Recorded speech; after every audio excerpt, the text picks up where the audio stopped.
Welcome everybody to Zimmerman Field here in was sunny, not quite so sunny Zimmerman Field in Stevens Point, Wisconsin. We are just about ready to get underway between day 2 of this 4-game series between UW La Crosse Eagles and the UW Stevens Point Pointers.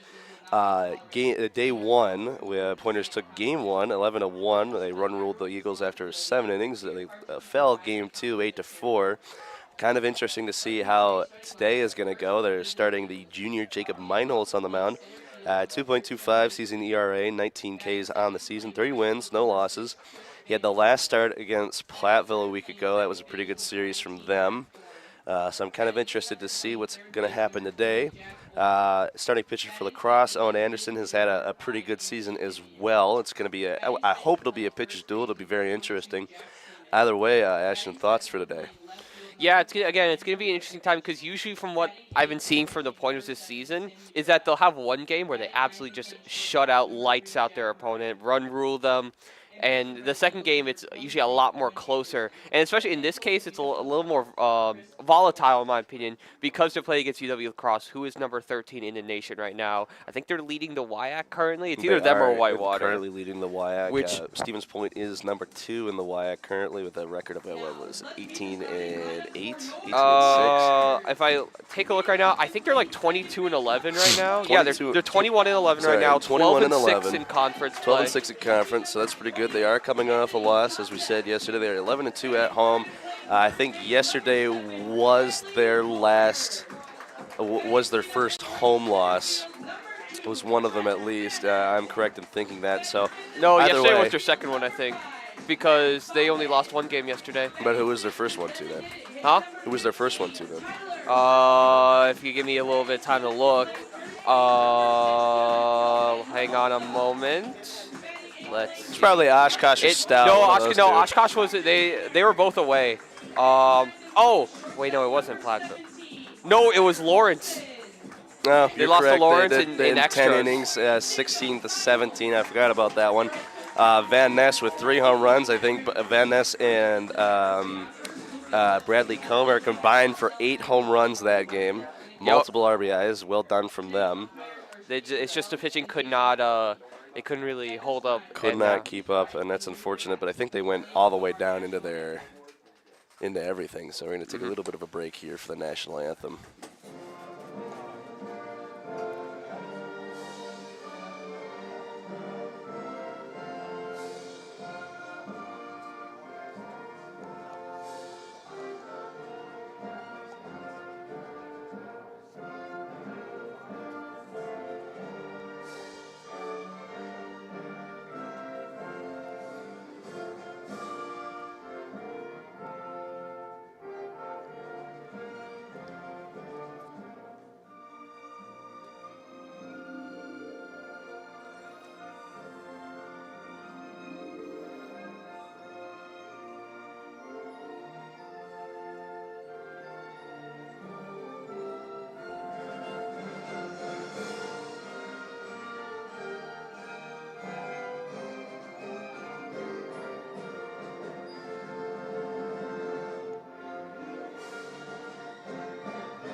Well, at the conclusion of the anthem, we are just about ready to get underway. It's going to be a 2-man umpiring crew today.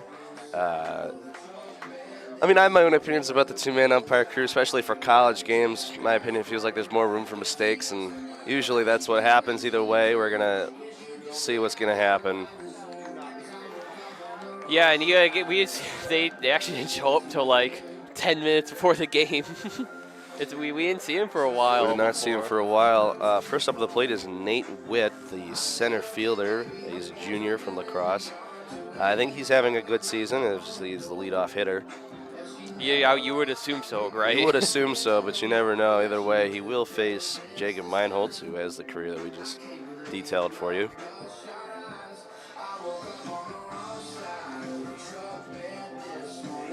You know, as the day goes on, these darker and darker clouds are starting to roll in. It's not quite as sunny as it used to be. There were some concerns about the game possibly being rained out this evening. This is a doubleheader today, so we'll see if we play game 2. Yeah, no, Entirely yesterday possible. they moved the game up yesterday because I assuming were worried about it raining out or raining during it because there was that storm yesterday. So they moved it up to 10-1, moving back to the normal times of 12-3 today. And the Pointers again are just really looking for. I'm hoping for at least a split here. I mean, keep close with Lacrosse in the YX standings. However, a 2 wins today would do absolute wonders for their season overall, which has been really good, but a little bit more shaky compared to the past couple of seasons, which the Pointers were, consistently nationally ranked in those past couple of seasons. And this year, it's a little bit more on the iffy side. That series loss to Oshkosh is really hurting them right now.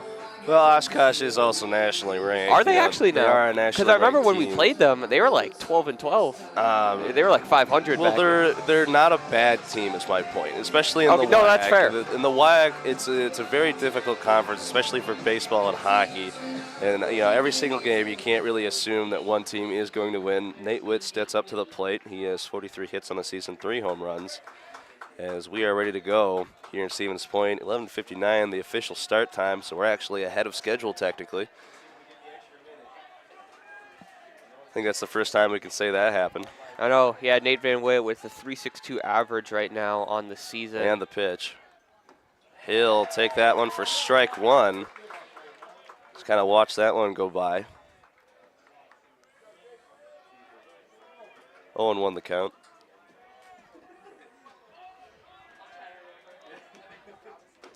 That one gets by him again. 0-2, strike 2. He keeps watching him go by. That one was right down the plate. Will he make the adjustment? 0-2 the count. Here's the pitch. That one just missed for ball 1, much to the chagrin of the crowd. Looked like a good call from me. So Yeah, 1-2 the count. Just looked a little bit on the outside there. I like the pitch though. Catch him a little off guard with the fastball there. 2-2 the count. That one. Yeah, that one definitely dropped low. 2-2 the count. Meinholtz looking to retire, his first batter of the day. And the pitch. That one hit into center field on the move. That one's going to get down for a base hit. So Nate Witt has a leadoff single. Not a good start here from the Pointers. Yeah, had a good, caught ahead in the count 0-2. Just barely missed that third fastball on the outside, and Witt just stuck around a little bit, got a good piece of hitting. He was able just to drop it in for a bloop single in center field. And yeah, it's a real good start if you're Lacrosse. Chris Vandenheuvel up to the plate now, the right fielder. Yeah, he'll watch that one go by for strike 1. Yeah, Vandenheuvel is Lacrosse's leading player in terms of batting average. He's hitting .403 on the season this year, has 8 home runs. So it kind of makes a lot of sense why he's in the 2-hole, wants to try and bring Witt in from first. Pitch from Meinholtz, just low for ball number 1. Nate Witt taking a big lead over there at first, kind of dancing around, maybe trying to get the pick off. Who knows?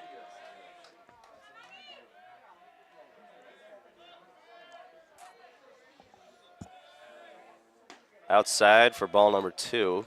2-1 the count. Meinholtz really not able to find his zone right now. He has the right idea of where he wants to put it in. I think he just needs to try and rein it in just a little bit here. He has the right ideas. It's just being a little too much right now. 2-1 the count. Pick off to first. Nate Witt is back in time. Really close there. Umpire calls him safe. That was a real good throw from Meinholtz there. It's just barely got it. Witt was just able to get back in there just in time. Just in time. Another pickoff attempt. That one nowhere near as close as the first one. Nate Witt probably didn't even need to dive on that one. 2-1 the count. And the pitch. Swung on. That one's going to get down as well. A bouncer to center field. Another single, so that's a leadoff single and another single. It's 2 hits, the first 2 batters here. Runners on first and second. Not a good look for Jacob Meinholz at the moment. He'll ask for time and kind of recollect. Mac Bourne steps up to the plate, the second baseman. No outs here in the first inning. And the pitch. That one just outside for ball number 1. Just outside. Might have been a little low, too. Good pick back there by the catcher, Anthony Tomzak. But yeah, it seems like what Lacrosse is doing, they're really just trying to get ahead of the count here, and then just find a ball that they really like to hit, and it's been working really well out from the start off. That one outside again for ball 2. Crowd not liking the strike zone, but they look like good calls to me. Yeah, again, I think I'm with you there, Liam. I think it's just a little bit too close. Sorry, it's a little bit just a tad outside. It's really close. But I think he is making the right calls right now. Absolutely. And the pitch, that one should be strike 1, and it is.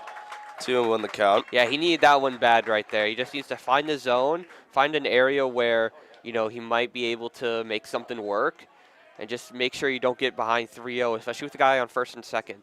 Absolutely. Still no outs here in the first. Checks the runner in second.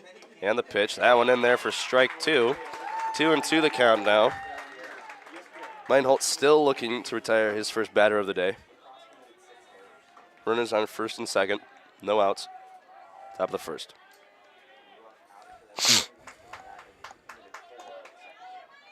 And the pitch. Swung on the move. That one is also going to get down. They're going to wave the runner from second. Nate Wiggins will score the first run of the day. And it's going to be 1-0 Lacrosse. That is 3 singles back-to-back to back, each of the first 3 batters. Again, this is just what Lacrosse does well. They get ahead of the count. They make the pitcher maybe starts double guessing what he wants to throw. And as soon as he throws something that might have been a little too much on the inside or a place where they like to hit, they just rip singles. They play a lot of small ball. They don't do much of the flashy plays. Meinholz not able to find his zone. The pitch is high for ball number 1. He's not able to find his zone today. It's a little worrying, especially after his good outings earlier in the season. Jack over to the plate for Lacrosse.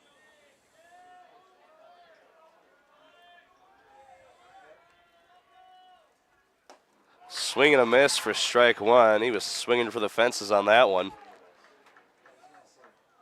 If made contact, there's no doubt about where that one would go. Yeah, we've gone through one of the windows over at the suites over there. The suites, absolutely. Somebody would have gone with a souvenir, if you want to call it that. Checks the runner in second. And the pitch on the way. That one low for ball 2. Yeah, Lacrosse is just not biting on any of these breaking balls right now. They're just letting the ball sort of just sail over their plate. And if it's anything even resembles a breaking ball, they don't even think about touching it. They are not biting on it. Very good plate discipline here. And the pitch is on the way. Swing and a miss again for strike 2. 2-2 the count. Meinholz still looking to retire his first batter. No outs here at the top of the first. 1-0 Lacrosse. Runners on first and second. And the pitch on the way. Swung on and missed for the first out of the inning. His first K. I mean, that's absolutely huge for your Meinholz right there. A strikeout swing in there, just trying to find the zone, trying to regain this sort of control that he has, because, like you said, he's been fantastic this season, 2.25 ERA, and trying to get out of this jam right here. With the guy on first and second, it's a lot more doable now. Just anything on the infield. That was the first out of the inning. Checks the runner in second. And the pitch. Inside or low for ball number 1. Anthony Vivian at the play right now, the designated hitter.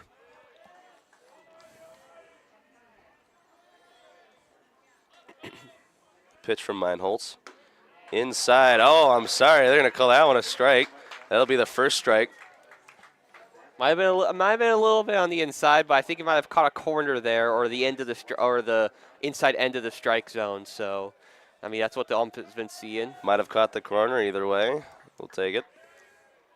Meinholtz looking for that area again, and the pitch on the way. Tried the other side of the plate. That one's just going to miss. I think that was just a little bit low, but again, it just hammers down the thought of they are not touching breaking balls right now. Absolutely. They are forcing him to throw fastballs in the zone and just find the areas where maybe they're not expecting it. Maybe go a little high here. 2 of them on the count. Oh, and he went high. Just a little high. That Just one didn't could have touch been it. there if they wanted it. 3-1 the count now, but that one might have been close enough. I probably would have gave it to him either way. 3-1 the count. I probably would have given it to him as well. Good plate discipline right now from Crosse. They are not biting on anything they don't like. And the pitch in there for strike 2. That one's right down the middle. That was middle if I've ever seen one. That was middle. I'm not sure why he didn't at least want to swing at that one. I think that's that plate discipline, just sort of biting him back a little bit. Maybe it's a little too much. Absolutely. Either way, 3-2 the count, full count. 1 out. Runners on first and second. Meinholtz receives the sign, checks the runner on second, and the pitch. Runners go. That one's popped up. Center field. Van Ness on the way. Makes the catch, and the runners will have to return. Oh, just barely got underneath that a bit. I think Van Ness was just able to get underneath it. Again, that one went out to the warning track. The runners went on that pitch. Lucky that they did, otherwise they probably would have tagged up. It was a pretty long throw from Van Ness. So either way, 2 outs here at the top of the first. George Seaman steps up to the plate. And the pitch from Meinholtz is a breaking ball high. Okay, but I like that idea, though. I like how he's throwing the breaking ball now. Throw it high, force it to go into the zone a little bit. There does become the risk of it hanging a little bit at that point. However, if they're holding off of all your breaking balls, I think that might be a good way to sort of break that mindset. Swing and a miss. That one just outside. It'll be 1-1 the count, 2 outs. And, sometimes you just got to throw the gas. Sometimes you have to throw the gas. Either way, Meinholtz seeing the zone well now, looking to get out of the jam with only 1 run allowed. The pitch from Meinholtz, down and away for ball 2.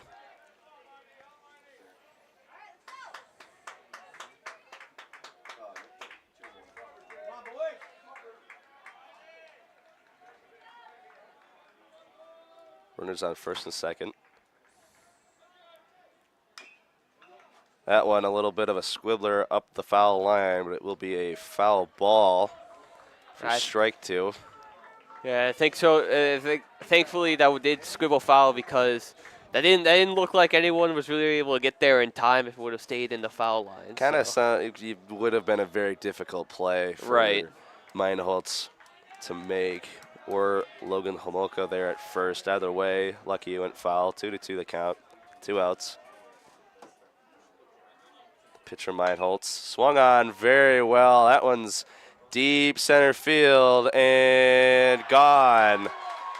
For the first home run of the day, George Seaman blasts that one all the way out to the flagpole, in between the flagpole and the scoreboard. A 3-run blast. It's going to be 4-0 La Crosse. That is a very difficult look there, but that was a very well-hit ball. Absolutely. He just threw it just a little bit too much on the inside. He was just able to get a good pull on it. And even with the wind, doesn't matter. Did not matter. That ball was gone. Andrew Rakovich steps up to the plate. That's going to be a foul ball. Hopefully my car does not get hit. It is sitting behind home plate at the moment. Like we said, you got a Jeep, you got a Wrangler. It's not good. It already comes pre-made with dents when it comes out of the factory. That is correct. The pitch from Meinholtz, a breaking ball in there for strike 1. Buckle to Rakovich. Good pitch from Meinholtz.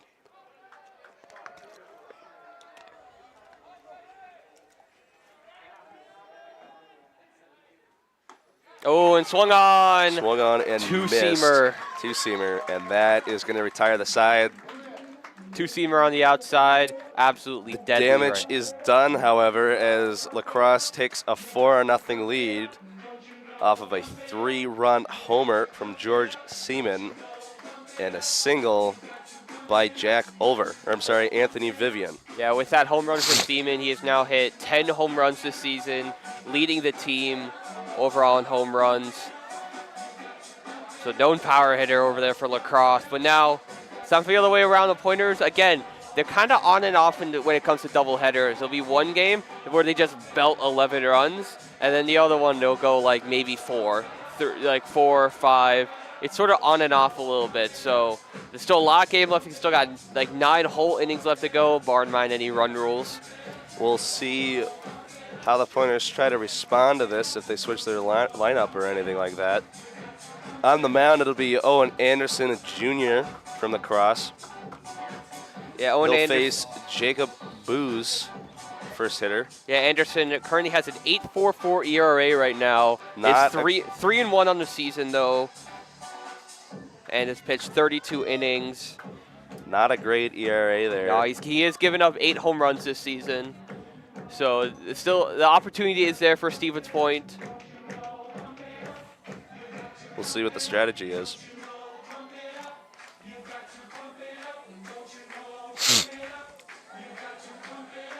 If you're watching the NFL draft right now, the Packers did make their first selection of the day after trading up to 111. Yeah, they went from 125 to 111. They traded with the Jets, gave up I think their 6th rounder that they got from the Saints for it. And their second, 4th rounder. Oh, yeah. Well, yeah, they're 125 as well. Yeah. Yeah, got rid of those and drafted a safety with that. I think it was Evan Mitchell from Oregon. And I know you don't. you've been screaming for the Packers to draft a corner. I wouldn't say screaming, but I have been very opinionated about it. But we're ready to get underway here in the bottom of the first. First pitch, foul tipped back and away for strike number 1. Booth liked what he saw. Yeah, Booz currently have a 3.64 ERA this season, batting over 1,000 OPS. Pitch on the way. That one in there for strike 2. A breaking ball, little low, but he'll get the call. 0-2 the count. Pitch from Anderson. Way outside for ball 1. Something I've noticed about Anderson is he does not pitch from the windup. He pitches from the stretch, even when there's no runners on.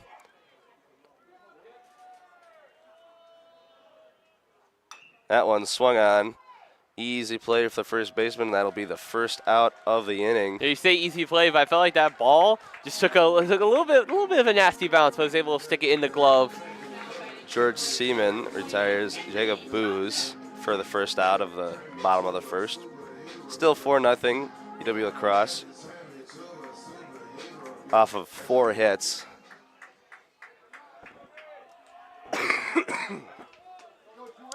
Pitch from Anderson on the way.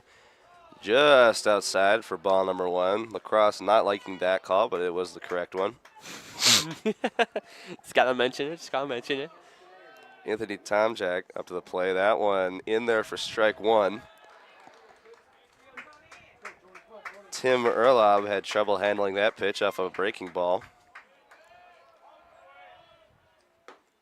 That one in there again. Strike 2. A 4-seam fastball almost right down the plate. 1-2 the count. 1 out. And the pitch. Swung on by Anthony Tomczak. They're not going to be able to make the catch. That'll be a single for Anthony Tomczak. Yeah, it was just out of the reach of shortstop Jack Morin for Lacrosse. Almost tried to make a diving play there. Wasn't able to get anything. And that'll be first man on for the day for Stevens Point. That'll bring Bradley Comer to the plate. Bradley Comer having one heck of a season for the Pointers. Easily their best hitter. Lays off the first pitch, a breaking ball down and away for ball 1.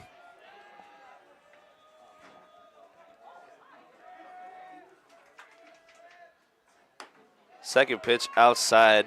I think they're a little bit scared to pitch to him. Yeah, I would be too. If I knew what he's been doing this season, I'd be a little scared too. Absolutely. Third pitch of the at-bat underway. Down and away for ball 3. Three straight balls. I mean, for some people, you rather walk him than let him go to the plate. Absolutely. Checks the runner at first. And the pitch. That one just in there for strike 1. That's a good call. 3-1 the count. That was a real good breaking ball. Breaking ball just got back into the zone.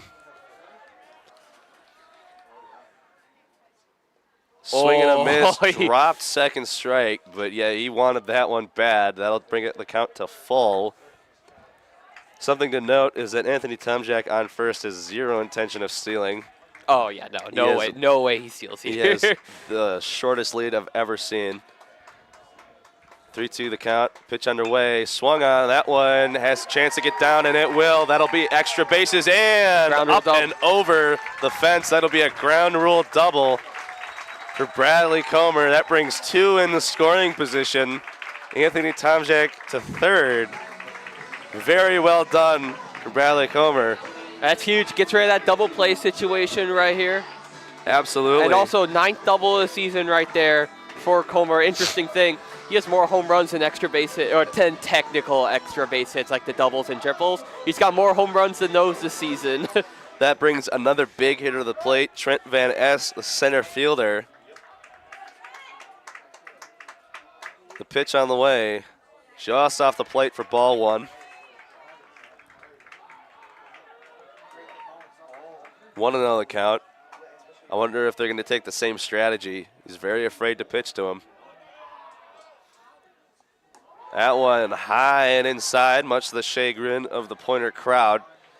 2-0 the count. You know, I think walking here might be the best play if you're Crosse, because it opens back up that double play situation for the next batter. Maybe a little bit more high risk, but it might be worth it. That one, Joe, that's a tough call from the plate umpire, Steve Little.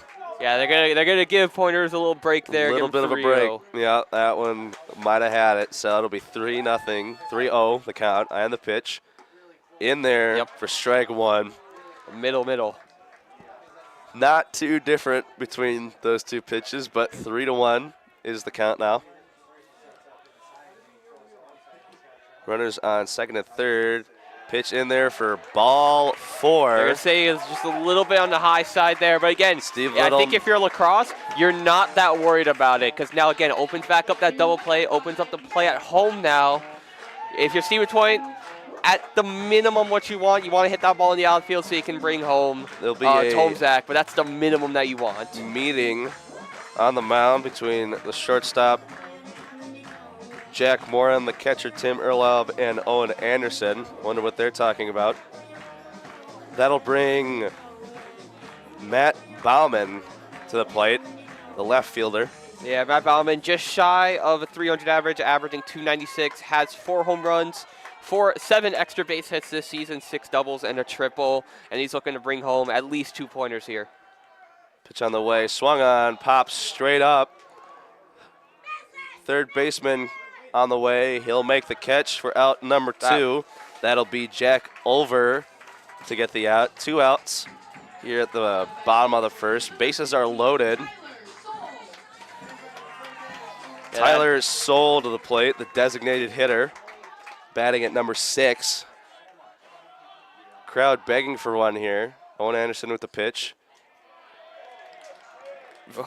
I'm not sure. I think that might have been low, I guess, from the umpire. I'm thinking it's a little low there. But again, it's a really tight zone right now. It is a tight zone.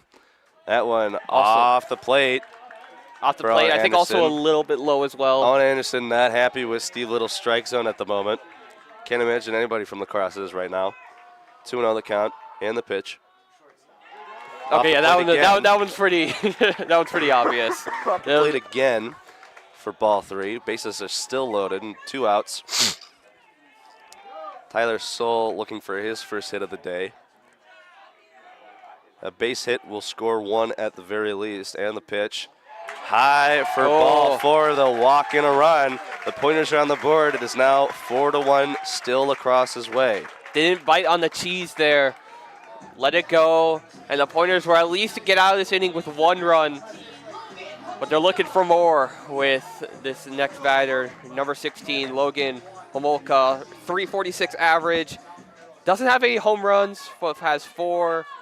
He has 4 doubles. This very much is a contact Pitch hitter for the on Pointers. the way. That one in there for strike number 1. Bases are still loaded. 2 outs left to go.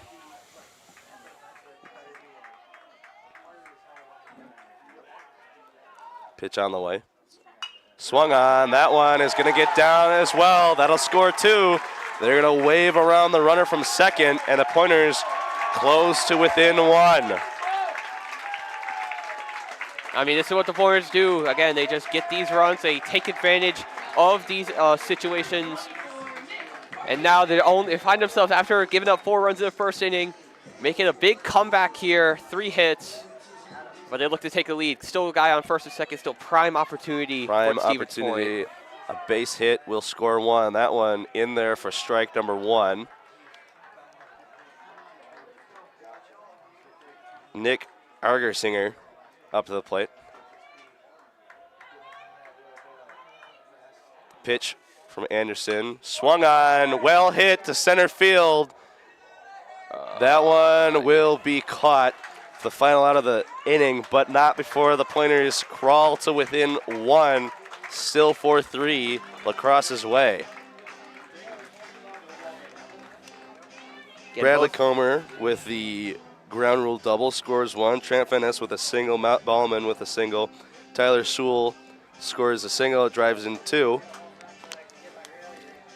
And a walk, scores in 1. So this Pointer squad definitely has what it takes. But I will say Jacob Meinholz has got to figure out his zone at the moment, because currently it is not a very good one, and they've got his number. Yeah, but it looks like both pitchers are sort of struggling with the same thing. They're struggling finding the zone, and they need to, and it's going to take a little bit throughout the game to figure it out. But I definitely have the feeling, because like you said, Meinholz is he's a very good pitcher. He's one of the best Pointer the Stevens Point got. And so I got utmost faith in him right now. I will agree.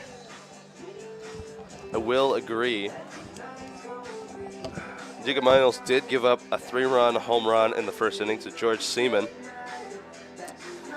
Tim Erlob will start off the top of the second. Senior from Lacrosse. Meinholz with 1 K in the game so far. Not a great start from him. 4 hits, one of which was a 3-run blast. Looking to kind of dial it in here. Let's check Tim Erlob's stats, see what he's working with at the moment.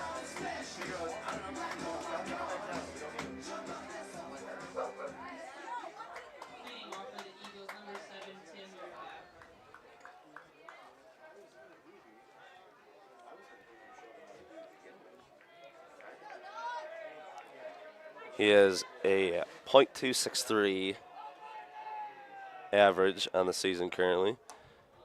Takes pitch number 1, check swing. It will be a ball. No appeal.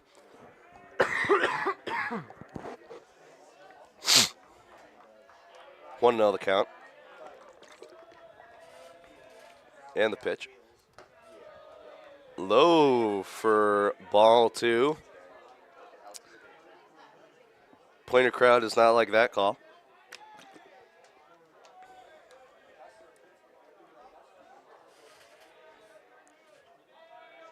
And the pitch from Meinholz. In there for strike 1, right down the middle. 2-1 the count.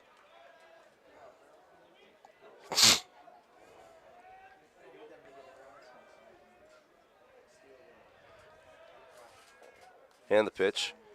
In there again for strike 2, a nice little breaking ball at the top of the zone, 2-2 the count.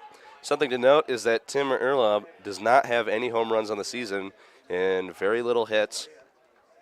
Only 20 through the course of the season. We're about 30 or so games in. Pitch from Meinholz all the way to shortstop. A very easy 6-3 single out.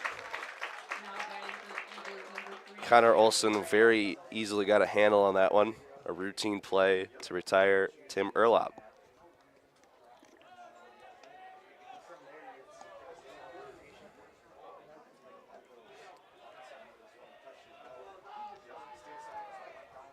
The pitch from Anderson. Down and away for ball number 1.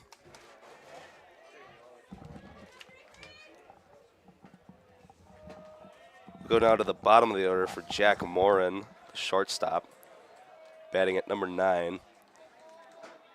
Pitch on the way, just low for ball number 2.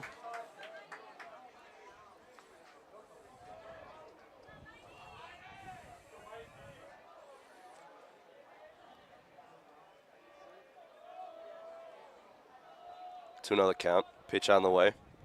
Swung on. That'll go foul. They're getting there. And an amazing diving grab for the first out. Wow. What an amazing grab from Logan Homolka there at first base to get the out. Dove all the way for that one. Lacrosse saying that he dropped it, but the umpires disagree. So that'll be out number 2 on the season. And I'll be real, we had a really good view of that ball. He held that in his palm the entire time. I think that's a great call there. Popped the glove up at just the right time to make sure the ump saw it, and that's an amazing catch. We'll go now back to the top of the order, back to Nate Witt. He'll take one looking for strike 1. Yeah, those are those breaking balls that I said that Meinholz needs to start throwing. Needs to start throwing them in the zone, stop throwing them low, because they're not going to be biting on those, at least right now. And the pitch. In there again, another breaking ball for strike number 2. Finally found his spot. 0-2 the count to Nate Witt. Nate Witt had a leadoff single last time up. 0-2 the count. Pitch on the way from Meinholz. Swung on just right. A little bit of a pop-up blooper right to second base. Jakob Booz. And so the Pointers escape the inning with no hits and no runs. I mean, just one amazing inning for the Pointers right there. A great bounce back after the first inning. 1, 2, 3. A couple of amazing plays. Meinholz is starting to find his zone a little bit, and everything's starting to look the Pointers' way right now. Absolutely. I mean, Meinholz made the adjustment after the first, was able to find his spot. The breaking balls are settling in nicely. So we go now to the bottom of the second. Up to bat, I think, is Connor Olson to start. We might go to the top of the order. It will be Connor Olson to start. The shortstop, the freshman.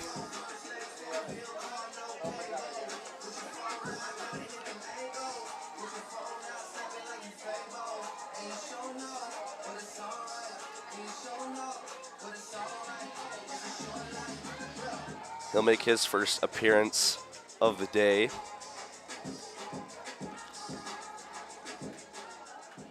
He is batting .238 on the season. Looking for just his 4th home run.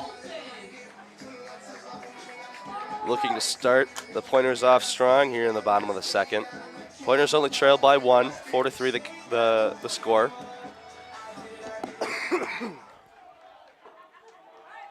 First pitch on the way from Anderson. Just outside for ball 1.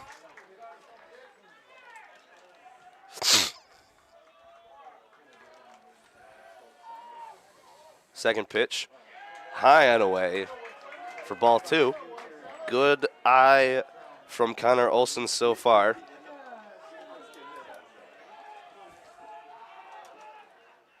Third pitch, inside for ball number 3. Anderson not happy with that one. Thought he had it. Yeah, now it seems like Anderson's the one starting to struggle with the zone a bit. Second pitch, away and inside, and that'll walk. Connor Olson will take first, and so the crew chief will make his long walk out to the mound, and they'll talk about it. That's 4 straight balls from Anderson. Yeah, Anderson's struggle just seemed to continue for the season. Again, has over an 8 ERA. He is 3-1, but I think that's more of a testament to just how good this lacrosse offense really is. and Anderson is just really struggling to find a zone right now, especially with how tight the home plate umpire Steve Linden is really making it for both teams. It's just compounding on the fact, and now back to the top of the order for Stevens Point with Jacob Booz.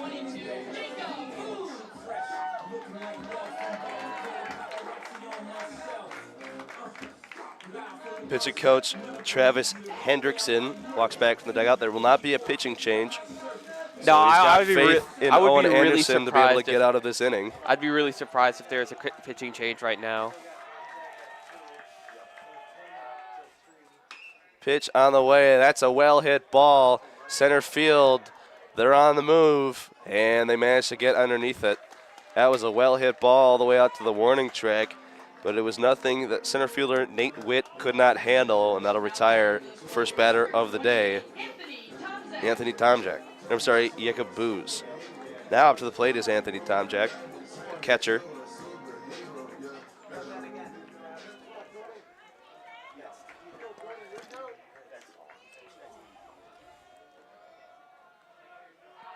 Pitch on the way. That one outside, misses the zone again. Plate umpire Steve Little not giving them the outside corner.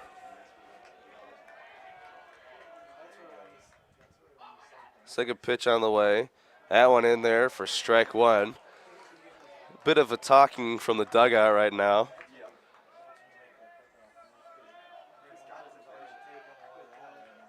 One and one the count. Third pitch underway. Swung on, and the Tomczak has trouble with the grab, so that'll be a single on a fielder's choice. The second grab goes all the way into the dugout. And that's going to be an out of play right there. That'll be an out of play, so it'll be second and third. Oh, does he get to go home? They're saying that he gets to go home because he was making his way to third. So that's going to be a tie game, 4-4, and so the head coach, Chris Schwartz, will make a long walk out to the umpire to talk about it and ask about it, but they're saying that because Connor Olson was making his way towards third when the play happened, he was able to come home, and so that'll tie the game at 4 aside. But just what a terrible turn of events for if you're lacrosse right now. Jack Morin had trouble with the play, and so Anthony Tomczak would reach on a fielder's choice. Wasn't an error. And then on the ensuing relay, Nate Witt throws the ball into the Pointers dugout, and so that will score one, and Anthony Tomczak will move to third with one out. Pitch on the way. Low for ball one. So just like that, we have an even game, and we're right back to square one. As soon as I saw that ball hit, I'm like, man, it's going to be a double play. The inning's just going to end off a really promising start, but just off of one play, everything has changed. I tell you, right now, catcher Tim Erlov's having a lot of trouble corralling the pitches. No, I think he's doing great right now, actually. He's making some really, really good blocks. He's making good blocks, but he's not getting a hand on them, and that's still dangerous. You're right. However, I think that could be an issue with the pitcher as well, because those balls are being thrown right in front of the plate right there. It's really hard for him to get a glove on it, and at that point, all you got to do is make sure you just keep it in front of you, which he's been doing. Pitch on the way from Anderson, in there for strike one. And there you go. That's exactly what Anderson is really looking for right now. He's looking for that breaking ball. High curves back into the inside of the zone. But again, with someone like Comer on the plate, it's really challenging to really do that. Pitch on the way, swung on. Oh, it's in. That's fair. A fair ball because it just snagged the corner of third base. That'll score Anthony Tomczak, and so the Pointers will take the lead here in the bottom of the second, 5-4. That was just barely dribbling over that line. Able to hop over the plate, though, stay in fair territory. And now Van Ness is looking to maybe do a little more damage to Lacrosse right now. Lacrosse is very vulnerable. Still only one out, and that will bring Trent Van Ness to the plate. Trent Van Ness was walked his last time up. First pitch is outside for ball one. I tell you right now, Lacrosse is not happy with Steve Little's strike zone. They think that it's a little bit too tight for their liking. Second pitch on the way. That one high for ball 2. It keeps getting worse. It gets tighter and tighter. 2-0 the count. 1 out. And the pitch.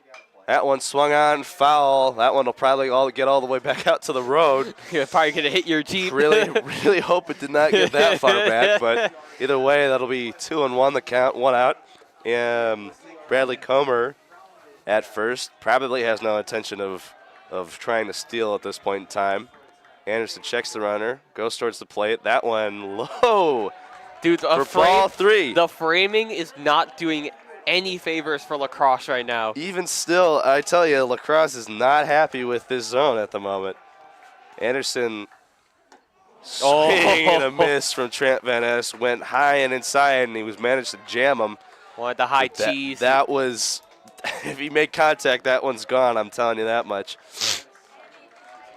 3-2 the count, and the pitch low for ball 4. And so that will advance Bradley Comer to second, and Trent Van Ness will go to first.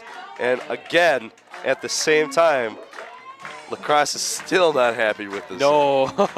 I feel like you just be saying that throughout this entire inning, and it'll stay true because it's like they are just bashing their head against the wall, just trying to figure out what works, and nothing is working. Matt Bowman up to the plate. Okay, they found something. He'll take pitch 1 for strike 1. 0-1 the count. Only 1 out. Runners on first and second. Bowman singled his last time up. And the pitch high for ball 2. 2-1 the count. I'm sorry, 1-1 the count.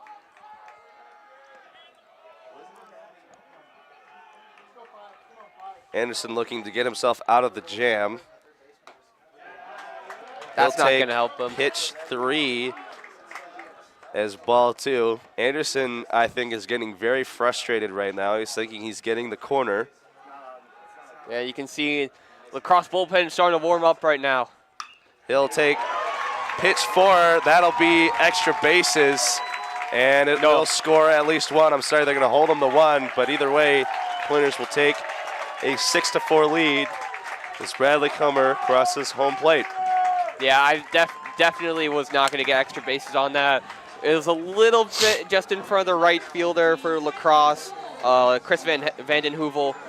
But it's still an amazing piece of hitting there. And now there's a guy on first and third on the corners. Tyler Sewell to the plate, the designated hitter.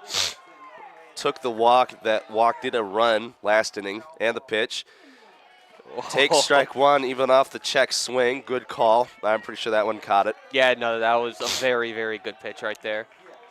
Still only 1 out, 6-4. Pointers way. Runners on first and third. He'll swing and miss. It'll be 0-2 the count now.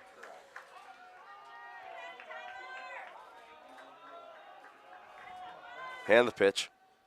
High for ball 1. That was a heater. If he caught the zone, I have no doubt that he would probably try to swing on it.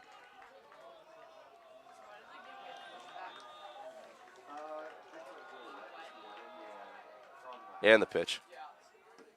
Outside for ball 2. 2-2 the count.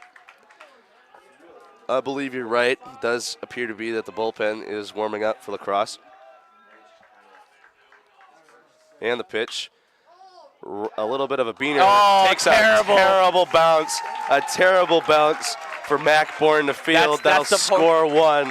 That is an awful bounce for him, and I don't know if that will go down as an error. That's the Zimmerman Field special right there. That is the Zimmerman Field special. It'll be 7-4 Pointers. That is just a terrible bounce. There's nothing that Mac Bourne can do about that. I wouldn't either. I wouldn't say that's an error. I think they're going to say because he touched it with his hand after the bounce. But either way, there's really nothing you can do about that. That was an incredibly hard play to make. Absolutely. So. Yeah, I would give. Ball, that one will go all the way back to the gods of Schmeekley. I'd personally give Sol a hit, but yeah, I've never heard that before. That's awesome, actually. Logan Homolka makes a good diving play in the first inning. Up to bat now. He'll look at strike 2 as it crosses the plate. Trying to see who's warming up in the bullpen at the moment. It's number 26 for Lacrosse. That will That's Tucker be Boosh. Tucker Boosh, the junior, as they'll swing. That one will go just foul for Logan Homolka. 0-2 the count. 1 out. Runners on first and third.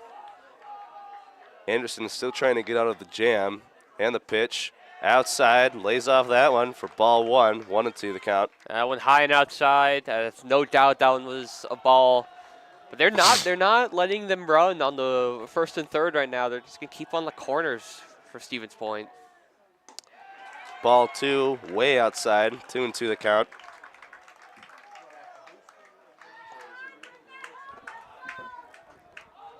Still only 1 out here in the bottom of the second. Ball 3, high and outside, at full count. I think that if Anderson walks Logan Homolka here, it will probably be the end of his outing. Runner goes, pop up, straight up. He's got to get back. He didn't know where it was. They'll make the grab. And I think they're going to let Anderson finish this one out. I will say that he will. Tyler Sewell took off for second. That one just an unfortunate hit straight up and back down. Almost didn't know where that was. Gets back in time to avoid the double up. Either way, it'll be 2 outs, and they'll let Anderson complete the inning. 7-4 Pointers way. First pitch.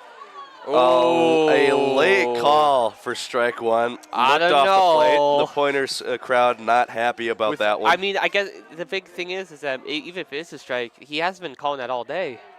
He needs to be consistent with it. Nick Argersinger up to the plate. 1-1 the count now. 2 outs. Runners still on the corners.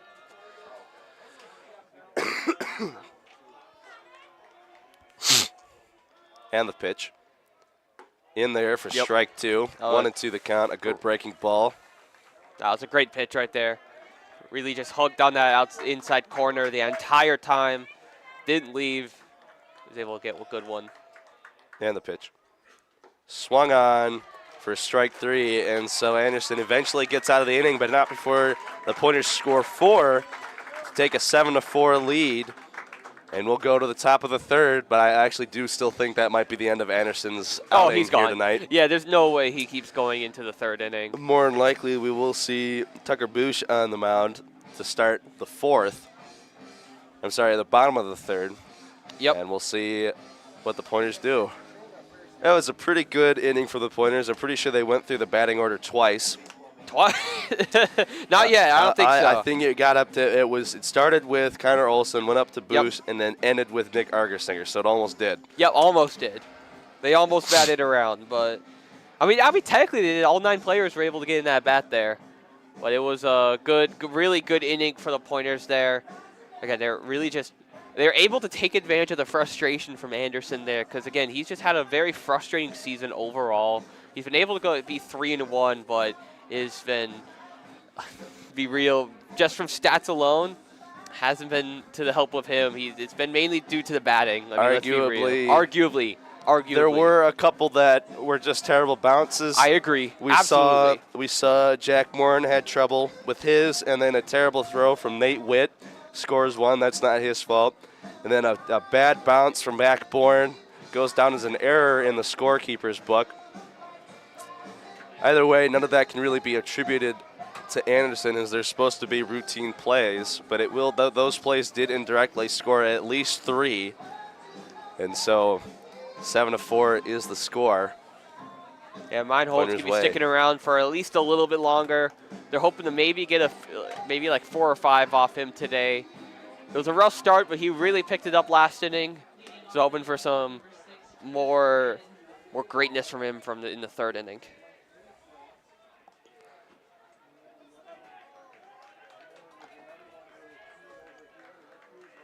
Chris Vandenheuvel for his, I think, second outing.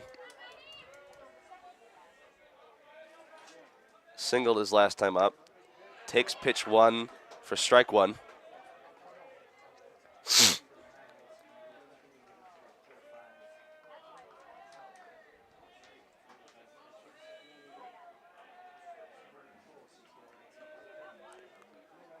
Pitch 2.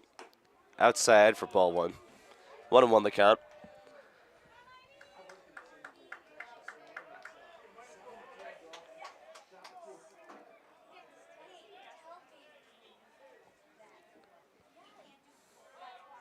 And the pitch. Swung on and missed for strike 2. Good fastball high and away. The high cheese, as The Ashton hot puts cheese. I love the high. Dude, high fastballs away. It's the high cheese. It's amazing. Because you want to take it so bad. it. And the pitch. Swung on and missed. That'll be Meinholz's second strikeout of the day. Vanden Heuvel goes down swinging. Yeah, bring us to the first out of the top of the third. And that will bring Mac Bourne to the plate. Singled his first outing as well. A very productive first half of the first, top half of the first for the Crosse. And the pitch. Swung on immediately. Saw the first pitch he liked. That one's going to get down for our first hit single. And that means Mac Bourne is 2 for 2 on the day. 2 singles. That will bring Jack Over to the plate. He is 0 for 1 with a strikeout back in the first.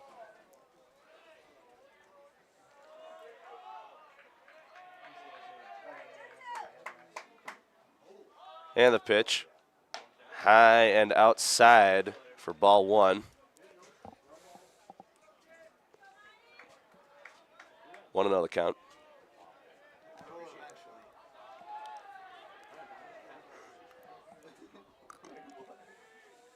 And the pitch. Runner goes, foul ball. So he'll Terrible have to put the timing brakes on on. that. Your standard steeled swing as Mac Bourne took off for second. 1-1 the count.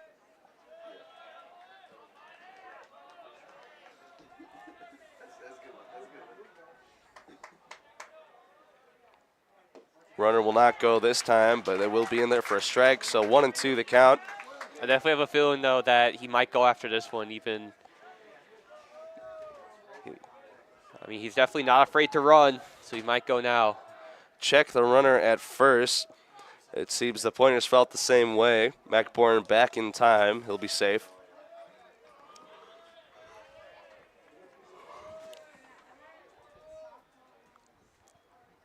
And the pitch swung on. That one's going to get down, possibly extra bases as it will reach the wall. Nick Argersinger can't handle it. The relay is in time. It's a 2-strike double. And that wind for is, Mac Bourne. I mean, that wind is taking some heavy effect on how the ball's moving today because that thing curved. Anthony Vivian to the plate. He also had a single in the first inning with 1 RBI. It scored 1. His second appearance. Runners on second and third with 1 out. And the pitch. In there for strike number 1.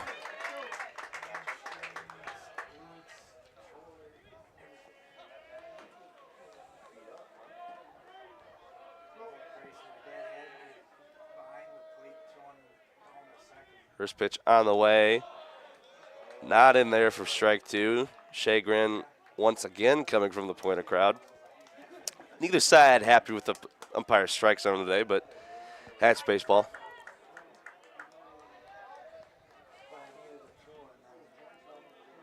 One and one the count to Anthony Vivian. And the pitch. In there for strike 2. 1-2 the count. Runners on second and third, 1 out. Jacob Meinholz looking to get out of the jam.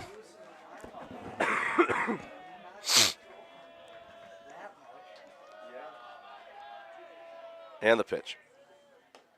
Outside, way outside for ball 2. 2-2 the count.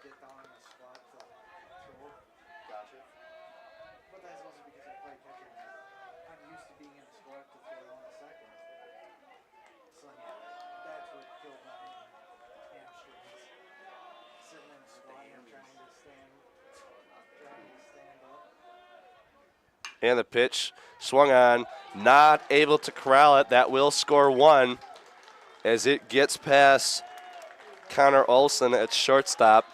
A 2-strike single for Anthony Vivian. And Lacrosse pulls to within 2 now here in the top of the third. 1 out. Runners at the corners. As first base George Seaman comes to the plate. He had a 3-run home run in the first inning. The conditions are right for a second. As we'll see what their game plan is here. Runner takes the lead at first. First pitch in there for strike 1. Looked a little high. I think he framed it perfectly. Did frame it. A little bit of a frame job there from Anthony Tomjack. Either way, Steve Little liked it. That'll be the first strike. 0-1 the count. And the pitch. Swung on and missed. 0-2. Jacob Meinholz still looking to get out of the jam.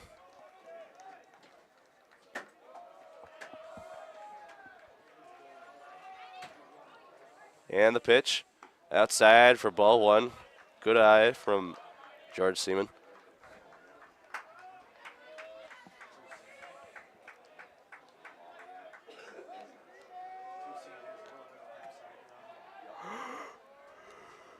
And the pitch. Swung on and missed. Foul tip, I think, into the. I heard a little bit of a foul tip into the glove right there. Great Doesn't job. matter. It'll be an out anyways. A strikeout. That's Meinholz's 3rd strikeout of the day. Retires George Seaman. That'll bring Andrew Rakovich to the plate. Runners still on the corners, but 2 outs. He'll look at ball 1.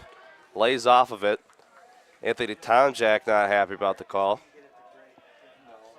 1-0 the count.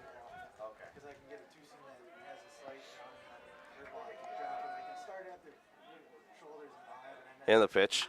Swung on, popped high and away. Right field going for it. Does make the catch, and that will retire the inning. So the Pointers come away with only 1 run scored, 5-7. And we'll take a little bit of a break here.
Back here.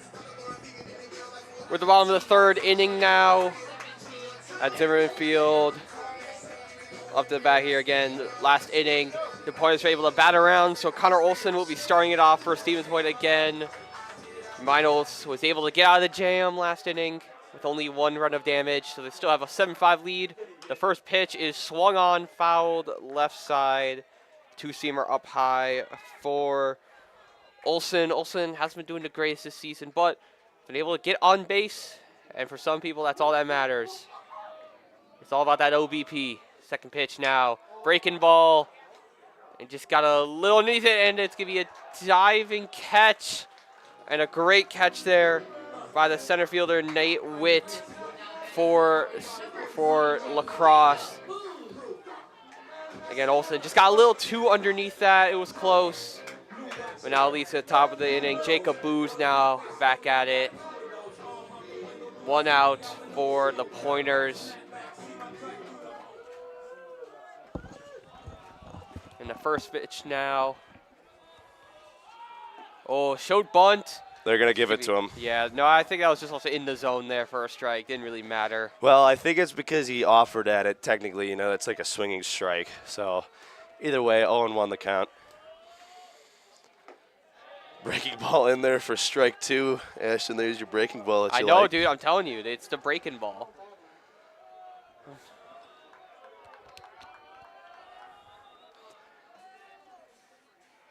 That one inside. Inside, but also very low there. That hit a couple feet in front of the plate there. Something I've noticed. Owen Anderson's still in the game. Yeah, I know. Interesting. Maybe they just want to try to get 3 innings out of him because, hey, what's the worst that could happen? What's the worst that could happen? Swung on that one will be just foul. Lucky they did. Barely. As George Seaman had one heck of a jump on that ball. That would have been an easy out for him if it remained fair.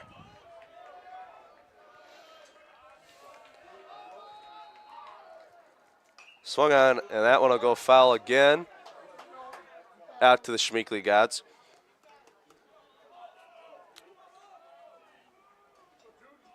There's something interesting I noticed. Stevens Point has 7 runs on 5 hits, while Lacrosse has 5 runs on 7 hits.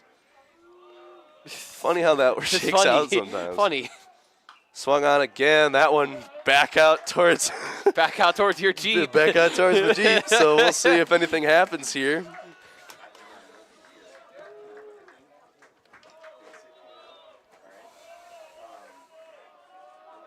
One and 2 the count, and the pitch. Down for ball 2. Good eye from Jakobus. 1 out here in the bottom of the 3rd.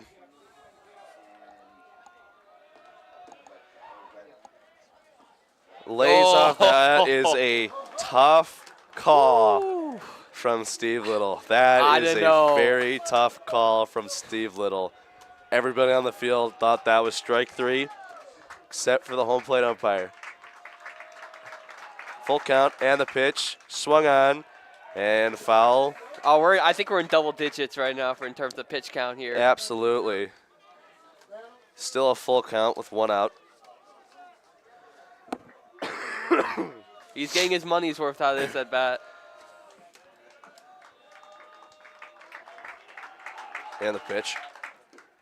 Inside for ball 4. He gets a base out of it. He gets the base. Home plate. Lacrosse is not happy about that. That ball call, by the way. And I think I'm gonna agree with them a little bit. That one did. I might be with Lacrosse there as well. That was tough. That is a very brutal call from Steve Little. Either way, the Pointers do get a base out of it. Anthony Tomjack to the plate. And the pitch. In there for strike 1. Just got the corner. That was a good pitch. That 2-seamer just curving slightly back in. 0-1 the count and the pitch. Swung on by Anthony Tomjack. Easy play from 3rd to 2nd to 1st. Nope. A 5-4-3 double play. And that will end the inning. And so Anderson gets out of the inning with no runs scored and no hits. Very easy play there for Jack Ulver. Hopped over the little bump that causes many players pain and agony. Absolutely. When it comes to fielding infield balls. So we'll go to the top of the 4th.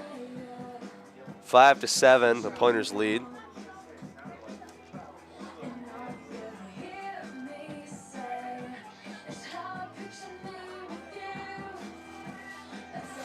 I'd like to shout out Keaton Walla for supplying us with some snacks up here in the booth. he wants his animal crackers. I want the animal crackers. Thank you very much, Keaton Walla. Keaton Walla also delivering Papa John's to the studio last night during our draft live stream. So shout out Keaton Walla.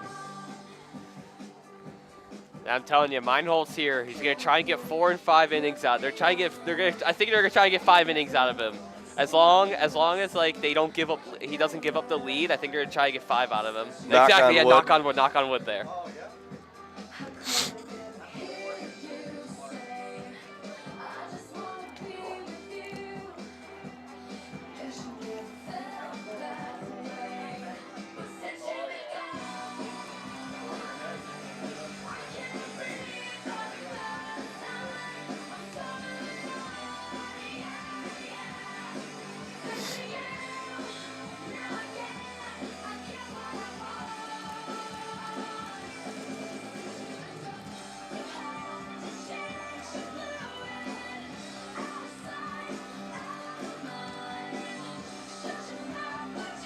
Just about ready to get underway in the top of the fourth. Tim Erlob up to bat. He is 0 for 1 today.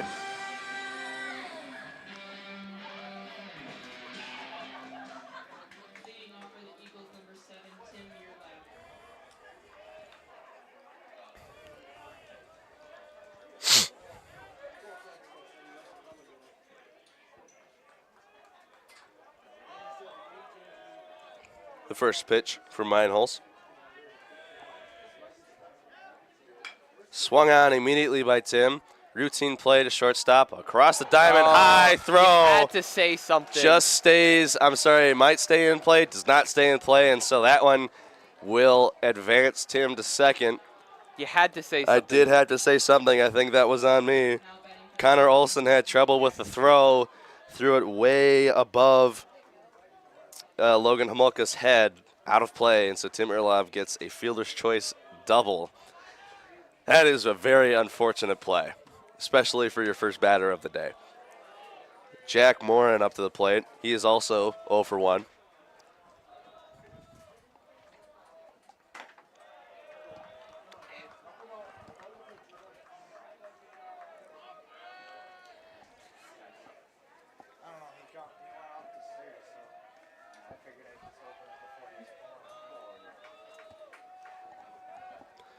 And the pitch. In there for a strike. 1-1 the count. Jack Morin also 0 for 1 on the day.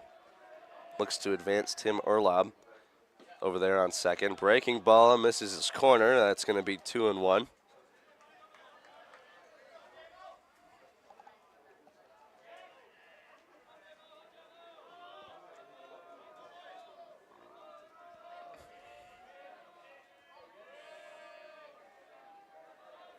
And the pitch.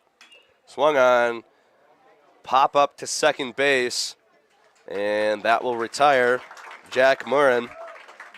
Jakob Boos with the easy grab for the first out, the top of the fourth. And here comes the 9-batter, Jack Morin now. That was Jack Morin, so it's actually it was. Yeah. Oh, sorry. It was the scoreboard was a little bit on the delayed side, so yeah, that's my bad there. No, it's all good. Nate Witt up to the plate. He is, I think, 1 for 2 today. Yes. Breaking ball. What a nasty sinker that would have been if he swung on it. Could not get the zone, however, and so Nate Witt will lead off. 1-0 the count.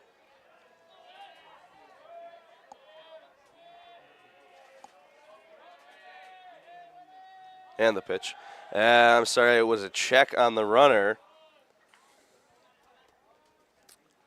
Did not get the throw off to second, however, so Tim will be safe. 1-0 the count still.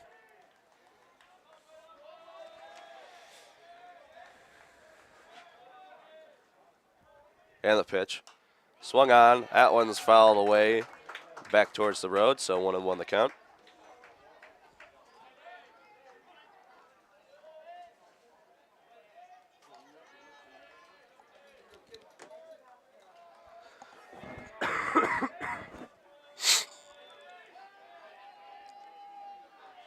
And the pitch. Lucky he got the bat down, otherwise that would have been a foul ball. What if? What if? Either way, that one behind the head of Nate Witt. So 2-1 the count. 1 out. Runner on second. Nate Witt looking to go 2-3. And the pitch. Inside again. Nate Witt turns out of the way.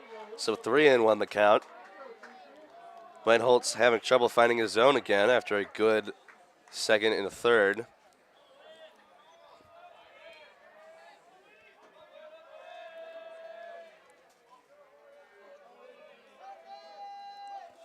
And the pitch. Swung on. Fly ball down the right field line. That one will go foul.